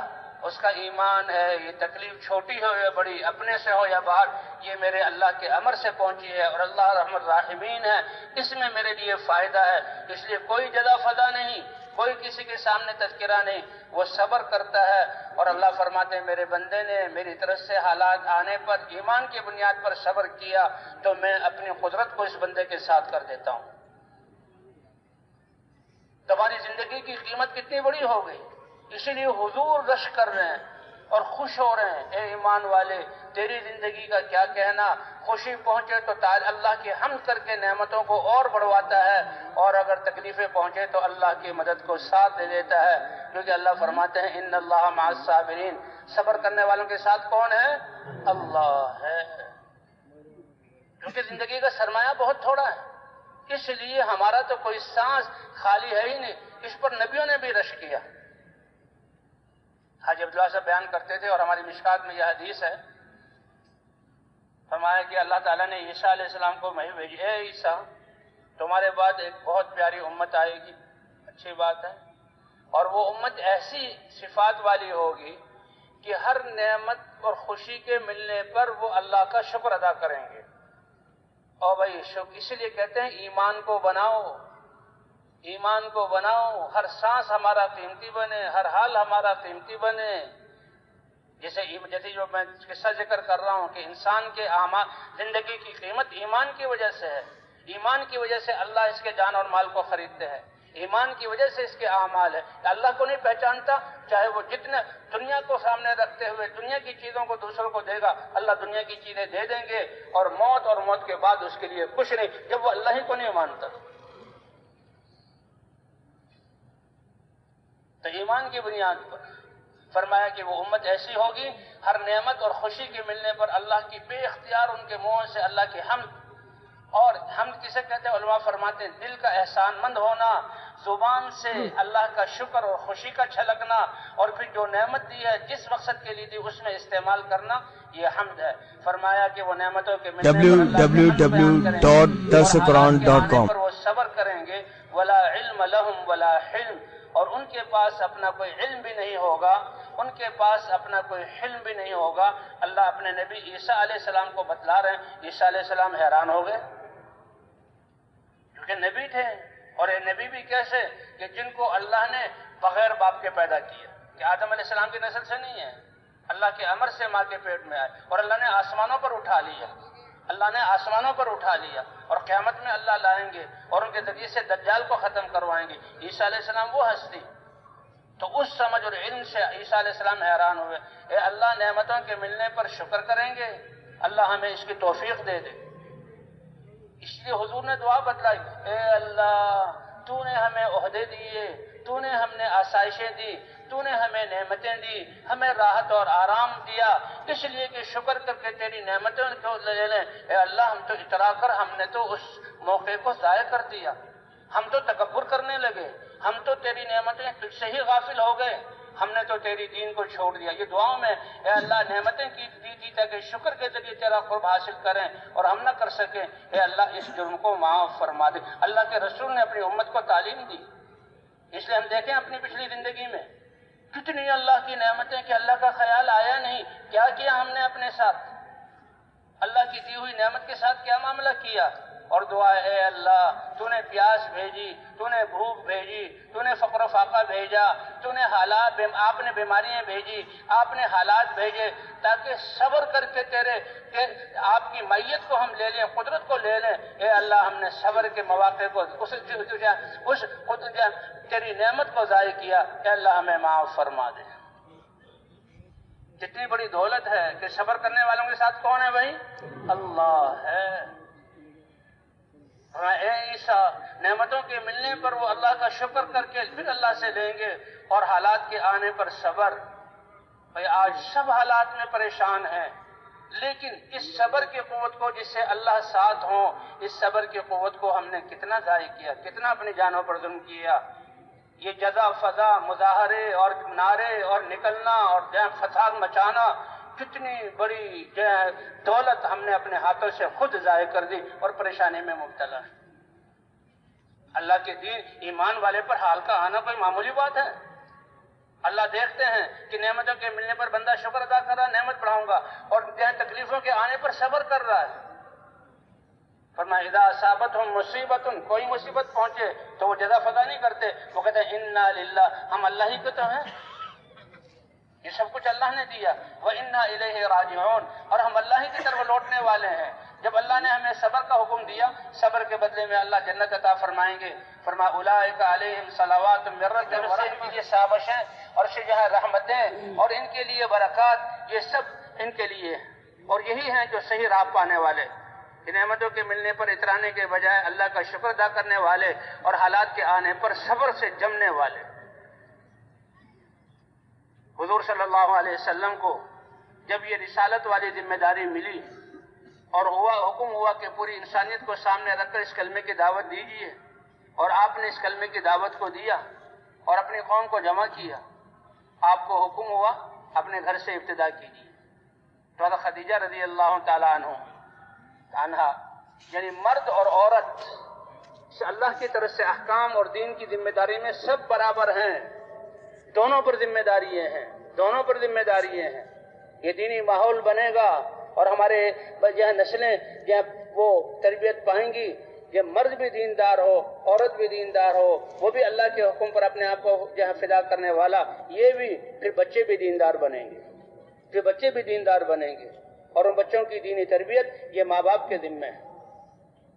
تو حضور صلی اللہ علیہ وسلم کو حکم ہوا، یہ حضرت خدیجہ رضی اللہ تعالیٰ عنہ کیا عظیم عورت تھی کہ جن کا چناؤ اپنے نبی کی صحبت، حبیب اللہ اپنے حبیب کی صحبت اور بیوی بننے کے لیے اور ان کے بچوں کی ماں بننے کے لیے، اور کتنا یہ 22-23 سال ان کے ساتھ رہنے کے لیے اللہ نے آسمانوں سے ان کا چناؤ کیا۔ بہت سمجھدار عورت تھی اور بہت بڑی تاجرہ تھی۔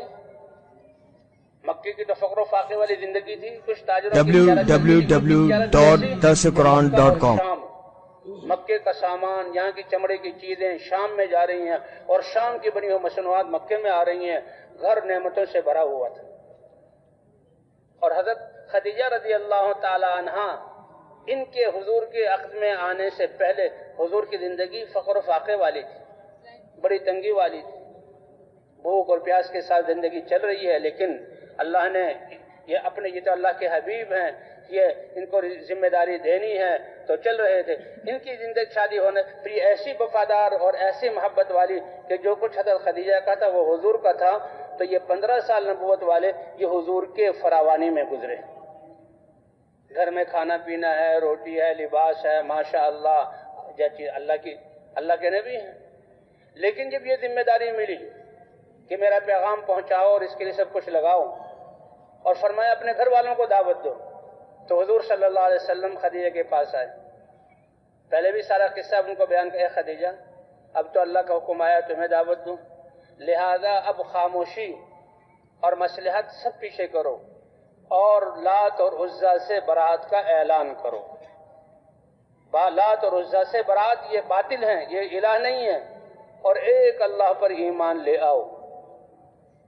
وہ بھاگ والی ہستی تھی کہ جس کو اللہ نے اپنے نبی کی دنیا اور آخرت میں اپنے نبی کے لیے چنا، بھلا وہ کیسے پیچھے رہے؟ اللہ کے رسول، سب سے پہلے آپ اپنی دعوت کی ابتدا اپنے گھر والوں مجھ سے کر رہے ہیں، لہذا میری کامیابی کہ فوراً اس میں جو ہے آپ کی اس دعوت کو قبول کرتی ہے۔ اللہ تعالیٰ کی حدیث حضور صلی اللہ علیہ وسلم نے فرمایا، او ایمان والو، ان لربکم فی الدہر نفحات، تم انجینئر، تم ڈاکٹر، تم تعلیم یافتہ انتظار میں رہتے ہو کہ حکومت کی طرف سے کتنی سیٹیں ہیں، اس کا اعلان ہوتا ہے، ہم اپنے آپ کو پیش کریں گے۔ فرمایا اے ایمان والو، تمہارے رب کی طرف سے ہر وقت رحمت کی لہریں اترتی ہیں، ہر وقت رحمت کی لہریں اترتی ہیں۔ اور دنیا میں رحمت کی لہریں کس لیے؟ ریشم کے کپڑے نہیں، پھولوں کی سیج نہیں، حلوے اور مانڈے نہیں، رحمت کی نہریں اللہ کے احکام کی صورت میں اترتی ہیں۔ کیوں؟ دنیا کا چھوٹا سا برتن ہے، اس میں تو ایک انسان کی خواہشات پوری نہیں ہو سکتی، اور دنیا کی قیمت اللہ کے ہاں مچھر کے پر کے برابر بھی نہیں، تو دنیا اس کے دین کے بدلے میں دنیا دے دیں؟ نہیں، تمہارے لیے تو اللہ نے آخرت میں نعمت رکھی ہیں۔ کہاں نعمتیں رکھی ہیں؟ آخرت میں۔ تو رحمت کی لہریں اترتی ہیں اللہ کے احکام کی صورت میں، دینی تقاضوں کی صورت میں۔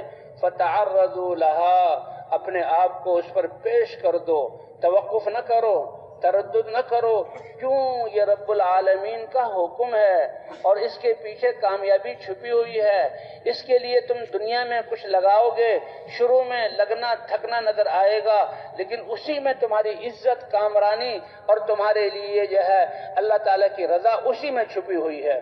ان لربکم فی الدہر نفحات، جب اللہ کی طرف سے دین پر چلنے احکام کے تقاضے آئیں، اور اس سے بڑی بات دین کی محنت اور دین کو زندہ کرنے کے لیے، تو اپنے آپ کو پیش کر کے اللہ کی رحمتوں کو لے لو۔ حضرت خدیجہ نے اس کا 100% جو ہے اس کو سچا کیا۔ اے اللہ کے رسول، سب سے پہلے آپ اس دعوت کو لے کر مجھے بتا رہے ہیں اور مجھے دعوت دے رہے ہیں، انت اول من یدعو وانا اول من یستجیب، لہذا میری سعادت یہ ہے کہ میں فوراً آپ کی دعوت کو قبول کرتی ہوں۔ یا اللہ، تیرے یہ دین کی مدد کے احکامات، تیری یہ مؤذنین کی اذانیں، اور تیری طرف سے علماء کی طرف سے کہ یہ تیرے احکام، ایک ایک حکم کائنات سے زیادہ قیمتی، اے اللہ ہم اس کو ماننے کے لیے اپنے آپ کو پیش کرتے ہیں۔ کیوں بھائی؟ اس کے لیے تیار ہے نا سب کے سب انشاءاللہ۔ تو حضرت عائشہ خدیجہ رضی اللہ تعالیٰ کیا فرماتی ہیں؟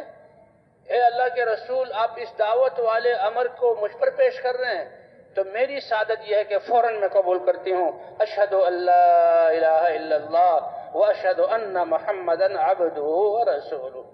سب لات اور عزیٰ اور منات اور یہ سب غلط، سارے طریقے غلط، ایک اللہ میرا الہ ہے، اور محمد صلی اللہ علیہ وسلم میرے مقتدی اور میرے رہبر اور رہنما ہیں۔ اس کو فوراً کہا، لیکن یہ الفاظ کی حد تک نہیں تھا۔ اتنی بڑی دولت، ایمان کا نور، اللہ کی معرفت کا نور یہ دل میں آیا، اور لوگ جو کہتے ہیں میری مرضی، ہم اپنے منمانی پر چلیں گے، بتوں کو پوجیں گے، ان کی گمراہی اور ان کا نقصان اور ان پر ترس اتنا زیادہ آیا کہ اپنی ساری آسائشوں کو بھول کر اب اپنا مال اس دین کے لیے لگانا شروع کر دیا۔ اور بھائی، جیسے حضور صلی اللہ علیہ وسلم کے دل میں ساری انسانیت کا غم اور درد تھا، نہ وہ درد سونے دیتا تھا، نہ وہ درد دنیا کے کاموں میں لگنے دیتا تھا کہ میری امت کیسے نقصان اور جہنم سے بچ جائے۔ یہی فکر صحابہ کرام کا تھا، اور یہی جو کلمہ پڑھتا تھا فوراً اس کو یہ فکر لگ جاتا۔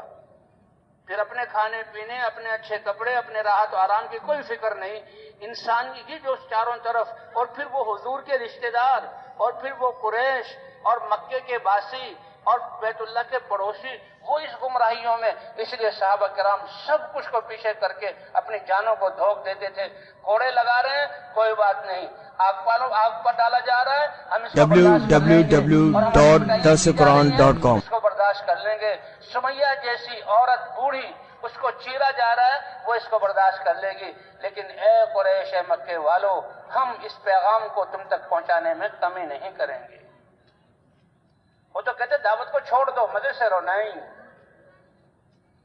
اتنا ستایا، اتنا ستایا، اتنا ستایا۔ ابو بکر جیسی ہستی جو اسلام سے پہلے ہی، وہ بہت سلیم الطبع آدمی تھے، بہت مالدار تھے، بڑے عربوں کے نسب کو جاننے والے تھے، اور بڑے جو ہے فیصلے والے جج تھے بڑے، وہ ان کی اتنی عزت تھی، لیکن جب حضور صلی اللہ علیہ وسلم کا کلمہ ملا تو کلمے کو لے کر پھرتے تھے، سارے مخالف ہو گئے، اتنا ناک میں دم کر دیا کہ ابو بکر جیسی ہستی مکہ کو، ابھی ہجرت کا حکم نہیں آیا، مکہ کو چھوڑ کر جانے پہ تیار ہو گئی، مکہ کو چھوڑ کر جانے پہ تیار ہو گئی۔ اور بھائی یہ فطرت ہے، دین کے لیے چھوڑنا پڑتا ہے۔ مکے جیسے شہر کو اللہ کے رسول اس بات پر رو رہے ہیں کہ دین کا ماحول بنانے کے لیے ہجرت نبیوں پر فرض ہے، مجھ پر بھی فرض ہو گئی۔ جس مکہ میں میں پیدا ہوا، جس مکہ میں میرا بچپن گزرا، جس مکے کی گلیوں میں 40 سال گزارے، اور 13 سال دعوت دے کر کوئی وادی میں نے نہیں چھوڑی، لیکن اللہ کی طرف سے حکم آیا یہ دین کا معاملہ اتنا اہم ہے، اے میرے حبیب تم مکہ جیسے شہر کو چھوڑ دو۔ آج ہم سے کراچی چھوڑنا مشکل، آپ کے اپنے یہ محلے چھوڑنا مشکل، اور ہم صحابہ اپنے خاندانوں کو چھوڑ کر نکلے، آج مستقل چھوڑنے کے لیے نہیں کہا جا رہا، تھوڑا سا چھوڑنے کے لیے کہا جا رہا ہے۔ اللہ ہمیں اس چھوڑنے کو آسان ہمارے لیے کر دے۔ یہ تو تاریخ ہے، اسلام کی ایک بنیاد ہے، اور آپ نے فرمایا کہ دینی محنت کے لیے ہجرت ضروری ہے۔ اگر ہجرت کا حکم نہ ہوتا تو اللہ تعالیٰ مجھے مدینے میں پیدا فرما دیتے۔ آپ ہجرت کرتے ہوئے جو ہے وہ رو رہے ہیں اور مکے کی طرف دیکھ رہے ہیں، رات کے اندھیرے میں نکل رہے ہیں۔ تو بہرحال کلمہ پڑھتے ہی حضرت خدیجہ رضی اللہ تعالی عنہا کہ انہوں نے حج نہیں کیا، حج فرض نہیں ہوا تھا، زکوٰۃ نہیں دی، زکوٰۃ فرض نہیں ہوئی تھی، روزے نہیں رکھے، روزے فرض نہیں ہوئے تھے، نماز بھی نہیں پڑھی، کیونکہ نماز بھی ان کے بعد 11 یا 12 ہجری میں آئی۔ جب شروع والی نماز تھی وہ نماز کی اور شکل تھی، 5 نمازیں تو بعد میں آئیں، لیکن دین کے لیے جو سب کچھ لگایا اس پر اللہ نے، حضور نے فرمایا مردوں میں سے کامل بہت ہوئے لیکن عورتوں میں سے کامل ایک روایت کے مطابق 4۔ ایک فرعون کی بیوی جو موسیٰ علیہ السلام پر ایمان لائی اور فرعون کے محلات کی آسائشوں کو لات مار کر اپنے قربانی اختیار کی انہوں نے، اور دوسری مریم بنت عمران حضرت عیسیٰ علیہ السلام کی ماں، اور فرمایا تیسری میری بیوی خدیجہ کہ اللہ نے اس کو کمال تک پہنچایا، اور چوتھی میری بیٹی فاطمہ بنت محمد صلی اللہ علیہ وسلم۔ حج نہیں کیا، زکوٰۃ نہیں دی، نمازیں نہیں پڑھی، لیکن دین کے لیے سب کچھ لگانا، دین کے لیے سب کچھ لگانا۔ آج ہم سے یہی کہا جا رہا ہے کہ بھی اللہ کے راستے میں نکل کر اپنے جو ہے محلوں کو چھوڑ کر کچھ اللہ کے دین کے لیے لگا لو، اس محلوں کو بدل لو، اور ان گھروں کے نقشوں کو چھوڑ کر اللہ کے راستے میں آ جاؤ۔ تو خدیجہ رضی اللہ تعالیٰ عنہ کلمہ پڑھتے ہی کلمے کی دعوت شروع کی۔ تو ابو بکر صدیق رضی اللہ تعالیٰ عنہ کی بات چل رہی تھی، اتنا ستایا کہ مکے کو چھوڑ کر جانے کے لیے تیار ہو گئے، رخت صبر باندھا اور چلنے لگے۔ تو ایک سردار ابن دغینہ نام ہے یا کیا وہ ملا، وہ جانتا تھا ابو بکر کی حیثیت کو۔ ابو بکر یہ کیا سامان باندھ کر تم تو جیسے کہیں جا رہے ہو کہ ہاں مکے والوں نے زندگی دوبھر کر دی۔ کیا انہوں نے کیا؟ مکے والوں کو دعوت دیتے تھے، مکے والوں کے لیے اپنی جان لگاتے تھے، سب کچھ قربان کر دیا کہ تمہاری کامیابی، اتنی ہمدردی، اتنی خیر خواہی۔ لیکن انسان جب خواہشات کا بندہ بن جائے تو کتنا بڑا نقصان کرتا ہے، اور کیسے اپنے ہمدردوں کے خلاف اپنی صلاحیتوں کو استعمال کرتا ہے، کتنا اندھا بن کے چلتا ہے۔ وہ سردار کہہ رہا کہ ابو بکر جیسا آدمی مکہ اس سے خالی ہو جائے، یعنی آپ کی تو خیریں ہی خیریں. یہ خواہشات پر چلنا انسان کو ایسا اندھا کر دیتا ہے. کہنے لگا ہرگز نہیں، تم نہیں جا سکتے. پھر کہا میری پناہ میں رہو گے. میں جاتا ہوں، اعلان کرتا ہوں، خبردار اگر کوئی مکے کا آدمی تمہاری طرف گھور کے بھی دیکھے. www.dasquran.com. اور اعلان کر دیا کہ ابو بکر جیسا شخص یہاں سے نہیں نکل سکتا، میں نے اس کو پناہ دی ہے، لہذا کوئی اس کی طرف گھور کے بھی نہ دیکھے. کہا چلو مکے میں رہو. مکے میں رہے، لیکن مکے میں خاموش رہ کر رہنا ان کو گوارا نہیں تھا کہ چاروں طرف آگ لگی ہوئی دیکھوں اور انسانیت کو اتنی گمراہیوں میں دیکھوں اور ایسے جہنم کی آگ کی طرف. اللہ ہمیں بھی یہ فکر عطا فرما دے. یہی فکر، یہ تبلیغ کا کام مزے کا نہ کام نہیں ہے، یہ خوشیوں کا کام نہیں ہے. یہ جو ہے دنیا میں عزتیں حاصل، تو اللہ تو عزت دیں گے، لیکن دنیا میں مزے کرنے کا کام نہیں ہے. دنیا میں تو اس کی عزت اپنے آپ کو بھلانا اور غمگین ہونا اور دعائیں کرنا اور آنسو بہانا، یہ تبلیغ کا معراج ہے اور یہ اس کا مقصد ہے.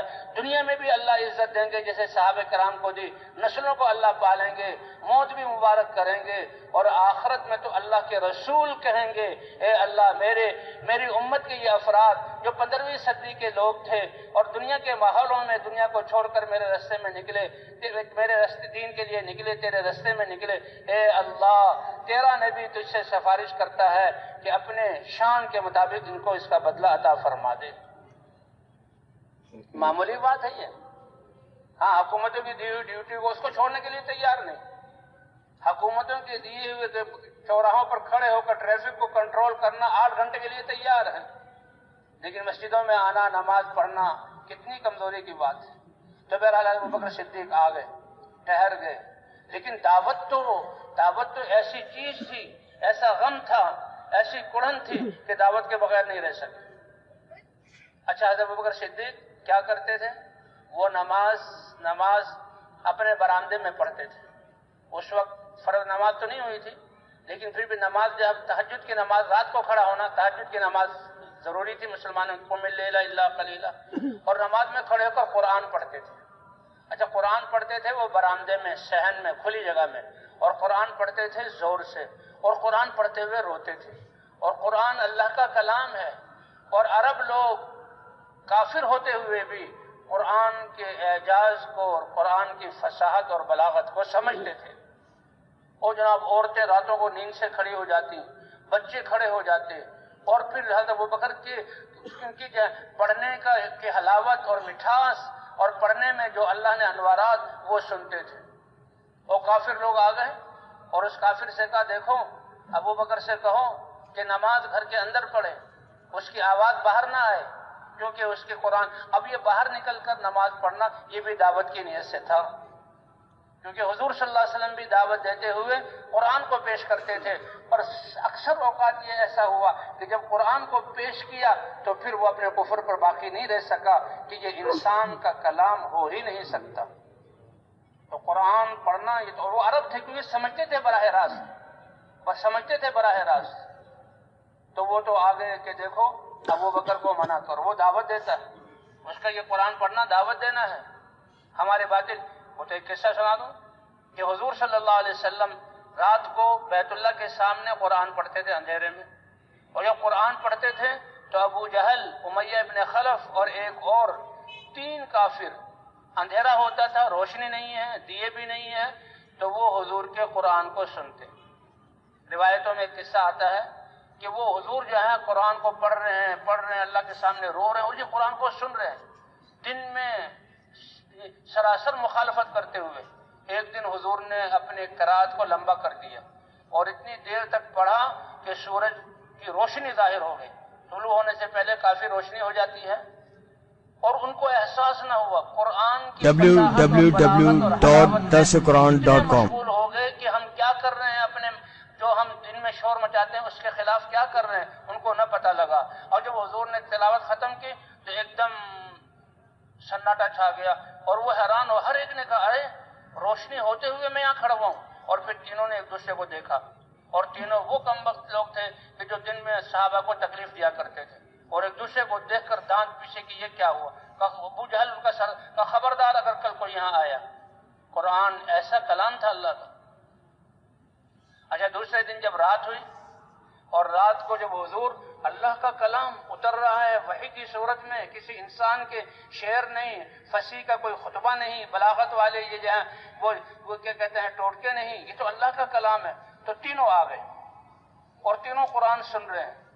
اور روایت میں تو اس دن بھی ایسا ہوا کہ اجالا ہو گیا اور حضور پڑھتے رہے. جب ختم کیا تو ان کو ہوش آیا، ایسے مگن ہو جاتے تھے. تو قرآن میں اللہ نے تیسرے دن بھی ایسا ہی ہوا. تو انہوں نے کہا اے ابن دغینہ، غالباً اس کا نام تھا، یہ ابو بکر تو راتوں کو قرآن پڑھتا ہے. تو وہ آیا، اے ابو بکر میں نے تمہیں پناہ دی ہے، اور دیکھو میری اتنی عزت ہے کہ میرے پناہ دینے پر تمہیں کوئی تمہارے انگلی بھی تمہیں نہیں لگا سکتا، لیکن تم قرآن کو اپنے برآمدے میں پڑھتے ہو. یہ لوگ آتے ہیں کہ ہمارے بچے بگڑ جائیں گے، یعنی ایمان میں داخل ہو جائیں گے، اس لیے تم قرآن کو اندر پڑھو. اس نے کہا او ابن دغینہ، تمہاری جو پناہ تم نے دی ہے یہ میں اس کو واپس کر سکتا ہوں، لیکن اللہ کے کلام کو پڑھنا جو اللہ نے اتارا اس لیے کہ انسانوں کے لیے سناؤ تاکہ اس کو سن کر ان کے دلوں میں ہدایت آ جائے، یہ نہیں چھوڑ سکتا. کہ اگر تم اس قرآن کے پڑھنے کو نہیں چھوڑ سکتے تو میں اپنی پناہ واپس لیتا ہوں، کہ تمہاری پناہ تمہارے حوالے، میں اللہ کا قرآن پڑھتا رہوں گا، میں اللہ کا قرآن پڑھتا رہوں گا. تو اس طرح صحابہ کرام یعنی اللہ دین کی دعوت دیا کرتے تھے. اب وما خلقت الجن والانس الا لیعبدون. اے انسان، یہ عبادت کے لیے کتنا بڑا اعزاز ہے. عبادت کا کیا مطلب؟ ہم نے نماز، روزہ، حج، زکوٰۃ اس کو عبادت سمجھ لیا. عبادت کہتے ہیں غلامی. غلامی تو انسانوں کے درمیان ہوتی ہے، وہ ہمارا معبود ہے، ہم اس کے بندے ہیں، کسی سانس بھی اس کے حکم سے ہم خالی نہیں. اللہ فرماتے ہیں کہ ہم نے انسانوں کو عبادت کے لیے پیدا کیا، اپنی روزی کا انتظام یہ خود کریں، ہم ان سے نہیں چاہتے، اور نہ ہمیں اللہ کے سامنے کو جو کوئی دے یہ ہم نہیں چاہتے، بلکہ رزق دینے والی ذات کون سی ہے؟ وما خلقت الجن والانس الا ليعبدون ما اريد منهم من رزق وما اريد ان يطعمون ان الله هو الرزاق ذو القوة المتين. اس ایمان پر اس جو ہے عبادت پر آنے کے لیے ایمان کی کتنی بڑی روشنی، جو ساری ایمان کی باتیں میں نے پیش کی کہ ایمان ایک نور ہے جو دلوں میں آتا ہے. اس نور کے آنے سے وہ نور دکھلاتا ہے کون سے اعمال تمہیں کامیابی کی طرف، یہ اعمال جو دنیا میں بھی نفع دیں گے اور موت کے وقت بھی تمہیں نفع دیں گے، قبر میں بھی نفع دیں گے، اور میدان محشر میں اللہ پوچھیں گے کیا لائے ہو، تو یہ اعمال ہم پیش کریں گے. اللہ خوش ہو کر فرشتوں سے کہہ دیں گے لے جاؤ اس کو اعلیٰ علیین میں، لے جاؤ جنت میں، اس نے اپنی زندگی کو میری عبادت کے مطابق گزارا. تو عبادت ہمارا زندگی اور مرنا، ہماری معاشرت، ہماری عبادات اور ہماری جو ہے تجارت اور ہماری زراعت سب اللہ کے حکم کی بنا پر ہو. قل ان صلاتی و نسکی و محیای و مماتی للہ رب العالمین. اس کے لیے بنیادی طور پر ایمان کی طاقت کی ضرورت ہے، اور اس کے ساتھ ساتھ اللہ نے نماز جیسی عبادت عطا فرمائی کہ نماز کو اگر ہم بنا لیں تو پھر سارے شعبوں میں اللہ کے حکم کا ماننا ہمارے لیے آسان. یہ نماز ایسے ہی نہیں دی، یہ نماز جو آسمانوں پر ملی ہے. حضور صلی اللہ علیہ وسلم اللہ کے دربار میں حاضر ہوئے، اللہ نے فرمایا تمہاری امت کے لیے 50 نمازیں. کتنی نمازیں بھائی؟ نمازوں میں لگے رہے، رزق میں پہنچاؤں گا.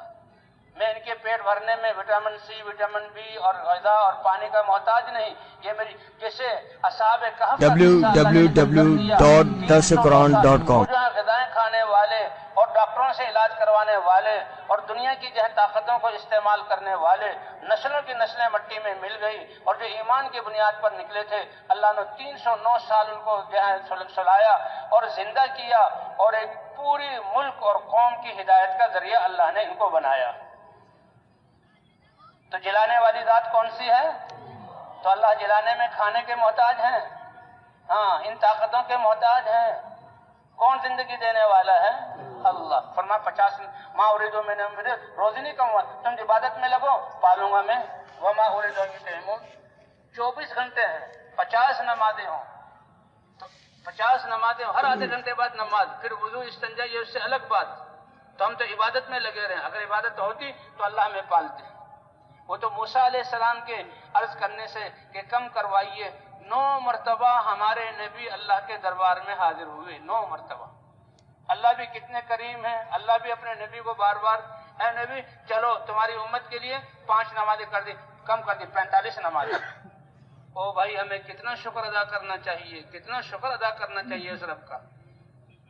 45 نمازیں، پھر حاضری ہوئی 40 نمازیں، 9 مرتبہ حضور تشریف لے گئے اور 9 میں 45 نمازیں اللہ نے معاف کر دی اور 5 نمازیں رہی۔ اس پر بھی موسیٰ علیہ السلام نے فرمایا اے محمد میں نے بڑی طاقتور قوم کو آزمایا، وہ تو 2 نمازیں پوری نہ پڑھ سکے، تمہاری امت پر 5 نمازیں۔ تو حضور نے بھی فرمایا اب تو مجھے بھی شرم آتی ہے کہ 5 نمازیں میں کم کرواؤں، کیا میری امت ایسی ہوگی جو 5 نمازیں بھی ادا نہیں کرے؟ 5 نمازیں لے کر حضور آ رہے ہیں، اللہ کی طرف سے اعلان ہو رہا ہے اللہ ہمیں سمجھ عطا فرما دے، میرے نبی میرے بندوں اور بندیوں کے لیے اپنی امت کے لیے 5 نمازیں لے کر جا رہے ہو تو سن لو، نمازیں 5 پڑھیں گے اور ثواب 50 کا دوں گا۔ اور یہ نماز وہ ہے کہ میرے مؤذن 6 دفعہ میری بڑائی کو بیان کر کے میرے گھروں سے آوازیں لگیں گی، اللہ کا گھر۔ دنیا والوں کے درباروں پر جانے کی ہمیں کارڈ بھی اللہ کے کسی کو کارڈ نہیں، بھائی کارڈ پہنچ گیا، کارڈ لے جاؤ، دروازے پر آؤ گے کارڈ دکھاؤ گے تو آنے دیں گے، ورنہ نہیں۔ اور وہاں لینے لگتی ہیں، اور قربان جائیں اللہ کی ذات پر کہ 5 دفعہ مؤذن 6 دفعہ اللہ کی بڑائی، 2 دفعہ اللہ کی کبریائی، 2 دفعہ حضور کی رسالت، وہ کہتا حی علی الصلاۃ حی علی الفلاح، آ جاؤ دنیا آخرت کی کامیابی کے لیے نماز کی طرف۔ کتنا بڑا امر ہے یہ نماز کا۔ تو ایمان کے بعد سب سے پہلے اللہ تعالیٰ نے یہ نماز والی عبادت عطا فرمائی۔ یہ ایسی عبادت ہے کہ جس کی نماز درست ہو گئی، جس کی نماز درست ہو گئی تو اس کے ساری زندگی کے شعبے جو ہیں درست ہو جائیں گے۔ اس لیے جیسے ایمان کا کمال تک پہنچانا، ترقی دینا یہ ضروری ہے، اس طرح نمازوں کو بنانا بھی ضروری ہے۔ وہ تو کہتے ہیں نماز کو نہیں بنایا تو وہ کالی سیاہ کپڑے میں لپیٹ کر نمازی کے منہ پر ماری جاتی ہے اور نماز بد دعا کرتی ہے کہ یہ ہے اللہ تمہیں ویسے تباہ کرے جیسے تم نے مجھے تباہ کیا۔ اللہ کے رسول فرما رہے ہیں کہ میری آنکھوں کی ٹھنڈک نماز میں ہے، اور آج مسلمان کہتا ہے کہ میرے گاہک کا چلا جانا اس کی نماز کی وجہ سے ہوگا۔ اللہ کی طرف سے کہ نماز سے زندگی بنے گی اور سارے کام بنیں گے، تم نماز کو قائم کرو، اور آج مسلمان کہہ رہا ہے کہ نماز کی طرف گیا تو میرے گاہک چلے جائیں گے۔ اللہ ہمیں صحیح سمجھ عطا فرما دے۔ ایسی عبادت اللہ نے دی، اور دیکھو یہ 5 دفعہ بلا کر اور روزانہ بیماری کی حالت میں بھی نماز معاف نہیں، کہ بیمار ہو بیٹھ کر پڑھ سکتے ہو بیٹھ کر پڑھو، بیٹھ کر نہیں پڑھ سکتے تو لیٹ کر پڑھو، ہوش ہے تو سر کے اشارے سے پڑھو، حتیٰ کہ حالت جنگ میں بھی۔ کیوں؟ اس لیے کہ نماز سے قوت آئے گی اپنی تجارت کو ٹھیک کرنے کی، نماز سے قوت آئے گی دفتر میں امانت داری سے کام کرنے کی، نماز سے قوت آئے گی اپنے محکموں عدالتوں میں جو ہے صحیح فیصلے کرنے کی، نماز سے قوت آئے گی اپنی معاشرت میں اللہ کے دین پر چلنے کی، نماز سے قوت آئے گی اپنے گھریلو زندگی ٹھیک کرنے کی۔ اس لیے نماز نشانی ہے، جس کی نماز صرف نماز نہیں، صحیح نماز اس کی کوشش کرنی ہے۔ جس کی نماز ٹھیک ہو گئی اس کی ساری زندگی کے اعمال ٹھیک ہو گئے، اور جس کی نماز بگڑ گئی اس کی زندگی یہاں بگڑی ہوئی ہے۔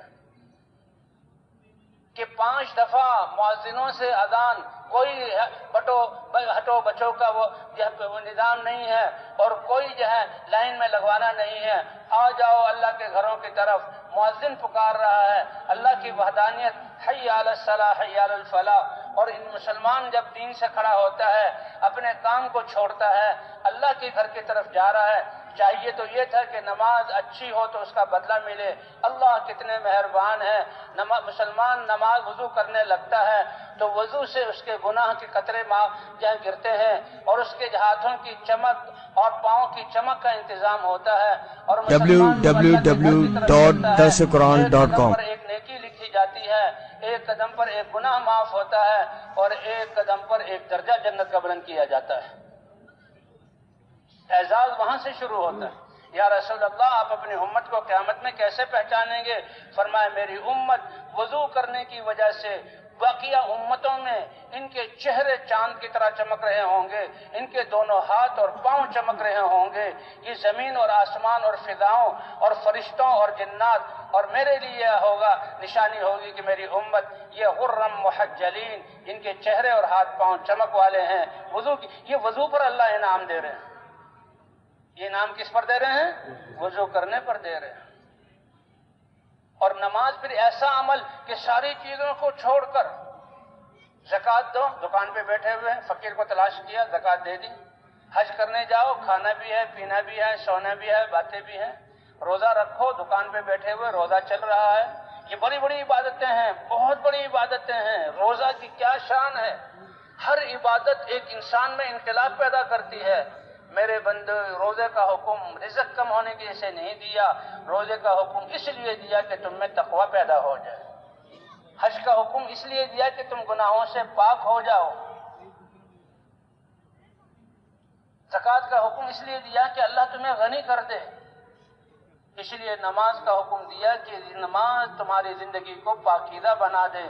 ان الصلاۃ تنہی عن الفحشاء والمنکر، یہ نماز بے حیائی والے کاموں سے اور ہر برائی سے جو ہے تمہیں روکے گی، اور نماز سے تمہارا جسم جو ہے رواں رواں جو ہے یہ پاکیزہ بن جائے گا۔ کیوں کہ نماز میں سب کچھ چھوڑ کر آؤ، دل بھی خالی، دماغ بھی خالی، دل میں توجہ ہو تو اللہ کی، کہ ایسے عبادت کرو کہ اللہ کو دیکھ رہے ہو۔ جیسے جو ہے کار بن کر نکلتی ہے، بالکل سارے ٹھیک ہے، کمپیوٹر سے دیکھ لیا، لیکن سب سے پہلے اس کو خالی ڈرائیور بیٹھ کر ساری چیزوں کو چیک کرتا ہے اور خالی چلاتا ہے، اور بالکل ٹھیک ہو تو اب اس کے حوالے کرتا ہے۔ تو اسی طرح نماز کی عبادت سب چیزوں سے خالی ہو کر اپنی زبان، اپنے آنکھ، اپنی ناک، اپنے کان اور دماغ اور ہاتھوں اور پاؤں کو اللہ کے حکم کے مطابق استعمال کرو۔ اس لیے کہتے ہیں نماز اتنی نازک چیز ہے، دل کا خیال بھی دائیں بائیں نہ جائے، زبان بھی جو ہے دنیا کی باتوں میں نہ لگے، آنکھوں سے بھی جو ہے دنیا کی چیزوں کو نہ دیکھو، ہاتھوں کو بھی جیسے حکم ہے ویسے استعمال کرو، پاؤں کو بھی جیسے حکم ہے استعمال کرو۔ اللہ اپنے گھر میں بلا کر وضو کروا کے مؤذنوں سے ندائیں دلوا کے اپنے گھر کے دروازے کھولتے ہیں، اور جب مسلمان نماز میں کھڑا ہوتا ہے اللہ تعالیٰ پردے ہٹا دیتے ہیں، اور اس کی ایک ایک الفاظ کا اللہ جواب دیتے ہیں، اور ایک ایک نماز پر 10 نمازوں کا ثواب عطا کرتے ہیں۔ کیوں؟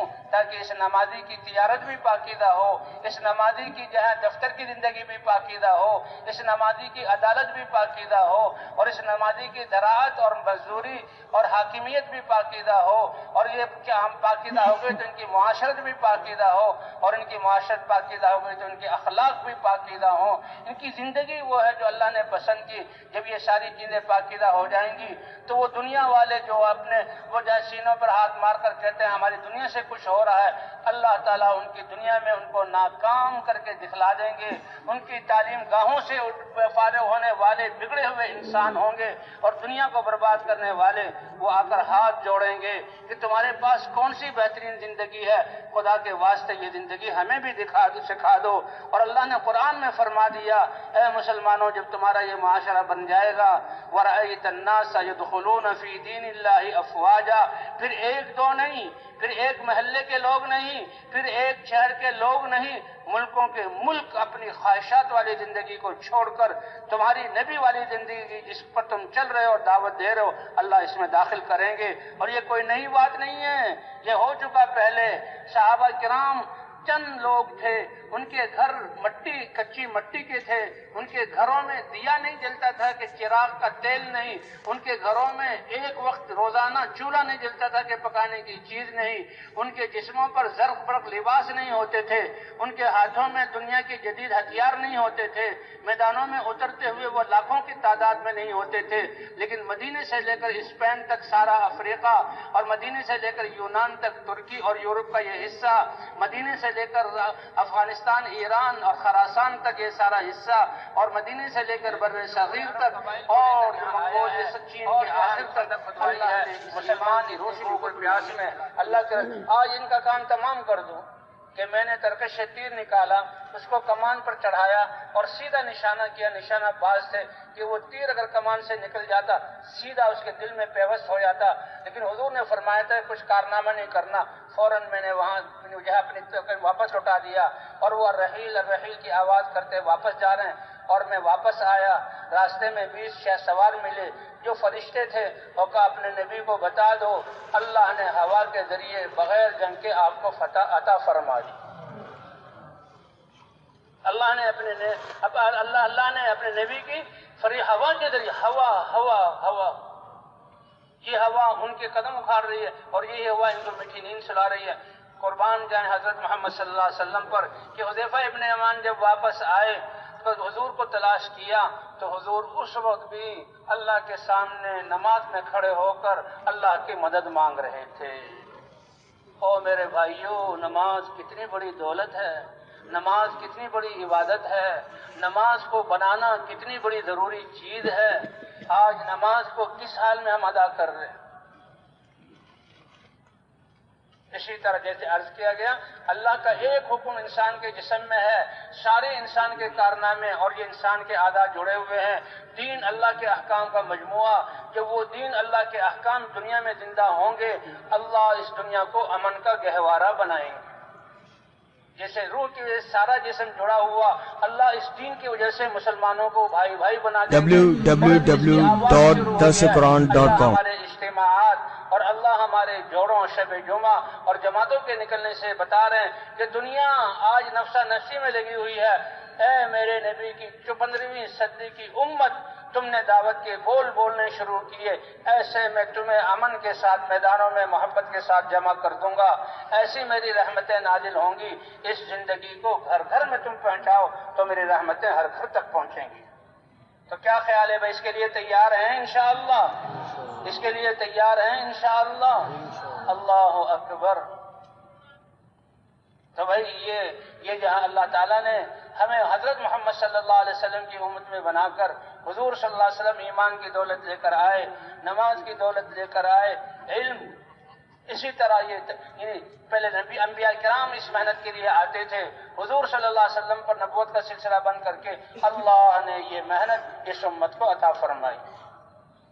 ذکر کتنی بڑی دولت ہے، تم صرف ذکر کرنے والے نہیں بلکہ ذکر پر ساری انسانیت کو لانے والے، تم صرف نماز پڑھنے والے نہیں بلکہ ساری انسانیت کو نماز پر لانے والے، تم صرف ایمان والے نہیں ساری انسانیت کو ایمان کی طرف بلانے والے، اور تمہارا یہ عمل اللہ فرماتے ہیں میں اپنے دین کی مدد شمار کروں گا، تم اپنی ان زبانوں سے اور اس یہاں کمزور جسموں سے اور میرے دی ہوئی وقت کو لے کر چلو گے، میرے دی ہوئے پیسوں کو خرچ کرو گے اور میں اپنی قدرت کے ساتھ تمہاری مدد کروں گا، اور جب میں مدد کرنے والا ہوں تو دنیا کی کوئی طاقت تمہارے بال کو بیگا نہیں کر سکتی۔ ان ینصرکم اللہ فلا غالب لکم۔ اور بھائی جیسے میں کہہ رہا ہوں اس دین کے لیے حضور سے مکہ چھڑوایا گیا۔ حضور سے کون سا شہر چھڑوایا گیا؟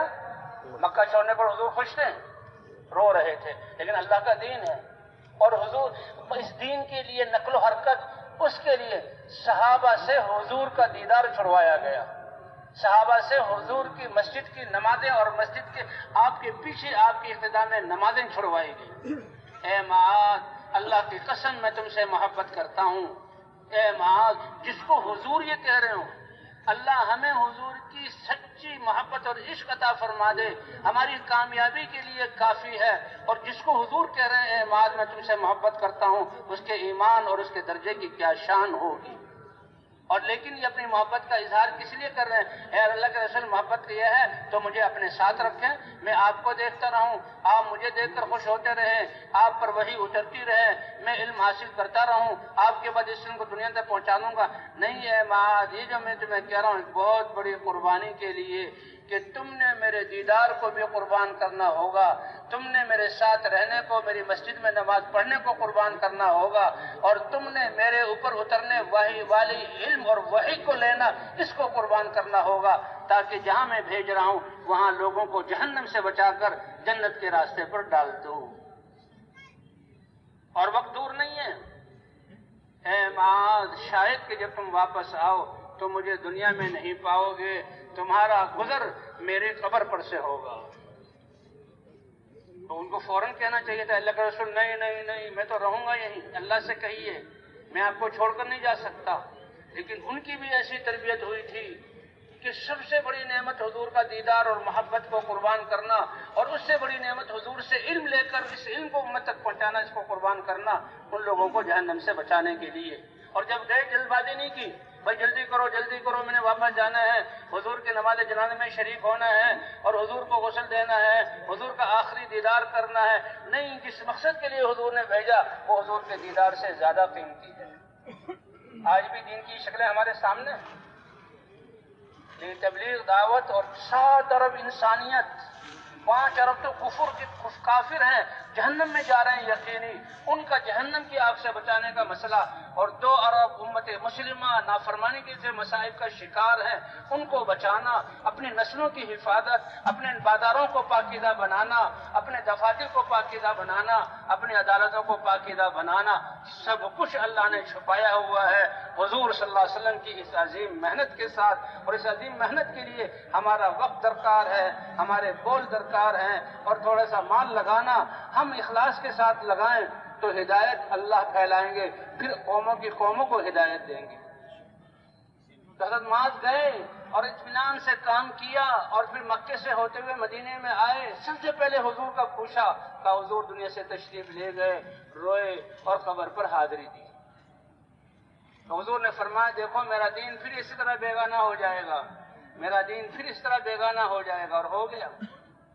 کہا تم اللہ کی طرف سے وعدے نشانے پر ہو, دعوت کا کام کر رہے ہو, امر بالمعروف کر رہے ہو, نہی عن منکر کر رہے ہو, جہاد کر رہے ہو, اللہ کے راستے میں جانے لگا رہے ہو.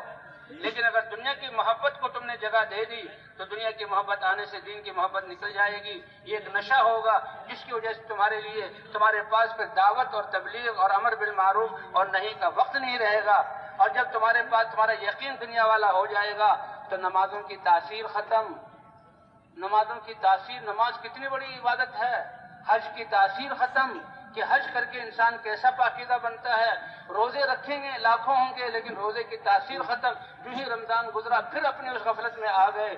بھائیو, یہ اس یقین کی کمزوری کی وجہ سے سارے اعمال کی بنیاد. تو اس یقین کو بنانے کے لیے اللہ کے راستے میں نکلنا ضروری, اور اپنے علاقے کو چھوڑنا یہ بہت ضروری ہے. بات یہیں سے ابتدا. اللہ نے اپنے نبی سے, سارے نبیوں سے ہجرت کروائی, اور حضور صلی اللہ علیہ وسلم نے صحابہ سے اللہ کے راستے میں بھیجا. حضور خود موجود ہے کہ دنیا کو بچاؤ. تمہیں آج ہم سے بھی اس دین کا مطالبہ ہے. ان بازاروں, یہ کراچی کا شہر اور یہ ہمارے پاکستانی شہر, ہمارے یہ محلے, ہمارے یہ دکانیں صحابہ کے مدینے اور اس جگہوں سے زیادہ افضل نہیں ہیں. اس کو چھوڑ کر اللہ کے راستے میں جانا یہ اتنا ضروری ہے. www.darsequran.com کہ ایک آدمی اس نے 99 قتل کیے, ندامت ہوئی کہ بھائی توبہ کروں, اللہ کے سامنے یہ قتل لے کر گیا تو بڑے رسوائی ہوگی. ایک ایسے ہی عبادت, یعنی عبادت میں لگے, عالم نہیں تھا, تو دیکھتے مسئلہ پوچھنے کے لیے عالم کے پاس جاؤ. اس کے پاس اللہ کی عبادت میں لگا ہوا تھا, اللہ سے بڑی محبت, ہر وقت اللہ اللہ. اور بھائی میں ذرا گناہگار آدمی ہوں, تم سے ایک مسئلہ پوچھیں. کیا 99 قتل کیے ہیں, کیا بخشا جاؤں گا؟ لا حول ولا قوت الا باللہ. اتنا بدبخت 99, وہ اللہ کی عبادت میں محبت میں ایسا علم تھا نہیں اس کے پاس. اس نے تو فتویٰ دے دیا نہیں کوئی مغفرت نہیں. اس نے کہا اچھا ابھی 100 میں ابھی 1 باقی ہے تو لہذا تمہارے گردن میں 100 پورے ہو گئے. لیکن پھر بھی اس کے دل میں ندامت. اس کا مطلب یہ نہیں کہ کام اچھا ہے, اس کا اللہ کی رحمت کا بتلانا. پھر وہ ان سے پوچھیں گے کوئی عالم بتاؤ, عالم جو جانتا ہو, حق کو جانتا ہو. عالم کے پاس گئے, کا گناہ تو بہت بڑا ہے, جرم تو بہت بڑا ہے, لیکن اللہ کی رحمت, اللہ جس کو معاف کرنا چاہے کون روک سکتا ہے. اگر توبہ استغفار کرو گے اللہ تمہیں معاف کر دے گا. اتنا ہی کہہ دیتا, وہ توبہ استغفار کرتا کہ نہیں, اس کی سرشت میں ظلم ہے اور اس کے ماحول نے اس کو بگاڑا ہے. تو بھائی بات سنو, توبہ بھی کرو, اللہ معاف کر دیں گے, لیکن جس ماحول میں تم رہتے ہو اس ماحول کو چھوڑ دو, اور ایک اگلا کام ہے جہاں تقوی والے لوگ رہتے ہیں وہاں چلے جاؤ. اس حدیث میں اشارہ ہے اس طرف کہ ہمیں, اور اب ہم نے تو صرف توبہ کے لیے نہیں, توبہ بھی کرنی ہے اور توبہ کر کے اپنی زندگی کو بدلنا, اور ہم نے تو اللہ کا پیغام پہنچانے کے لیے علاقوں کو چھوڑنا ہے. تو بھائی تیار ہیں کچھ دیر کے لیے چھوڑنے کے واسطے؟ سب کے سب تیار ہیں انشاءاللہ؟ اللہ اکبر۔ اللہ فرماتے میرے بندو میری بات سنی، ایمان نے تمہارے دلوں کو گرمایا، دل میں نیت کر لو اے اللہ تیرے نبی کی محنت والا بن کر رہوں گا، تو اللہ فرماتے ہیں میں اپنے ہاں تمہیں محنت والا لکھ دوں گا اور پھر اس کے مطابق میں خود تمہاری تربیت کروں گا۔ کیوں اس سے زیادہ کوئی انعام اور احسان میں چاہیے؟ کہ تم ماحول بدل دو، تو ہم بھی کہتے ہیں 3 دن کے لیے ماحول بدلو، روزانہ نمازوں میں آ کر ماحول بدلو، اور گشتوں کے لیے ماحول بدلو، لوگوں کو ان ماحولوں سے نکالو، 40 دن کے لیے جاؤ، 4 مہینے کے لیے جاؤ، 7 مہینے اور سال کے لیے دنیا میں پھرو، اور تم پھرنا شروع کیا، اللہ نے جوڑنا شروع کیا۔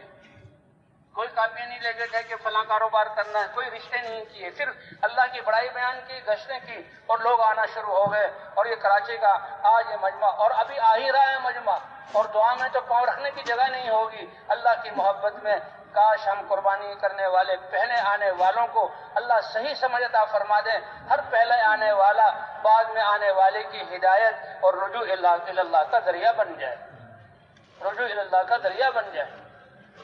تو اس شخص کی بات سمجھ میں آ گئی، توبہ اس نے کی، لیکن توبہ کرنے کے بعد تکمیل کیا ہے؟ اپنا علاقہ چھوڑو، اور وہ علاقے سچی طلب اور صحیح رہنمائی ہوئی تھی، اس لیے اپنے گھر کو چھوڑ کر نکلا، اور موت کا وقت بھی آیا تھا۔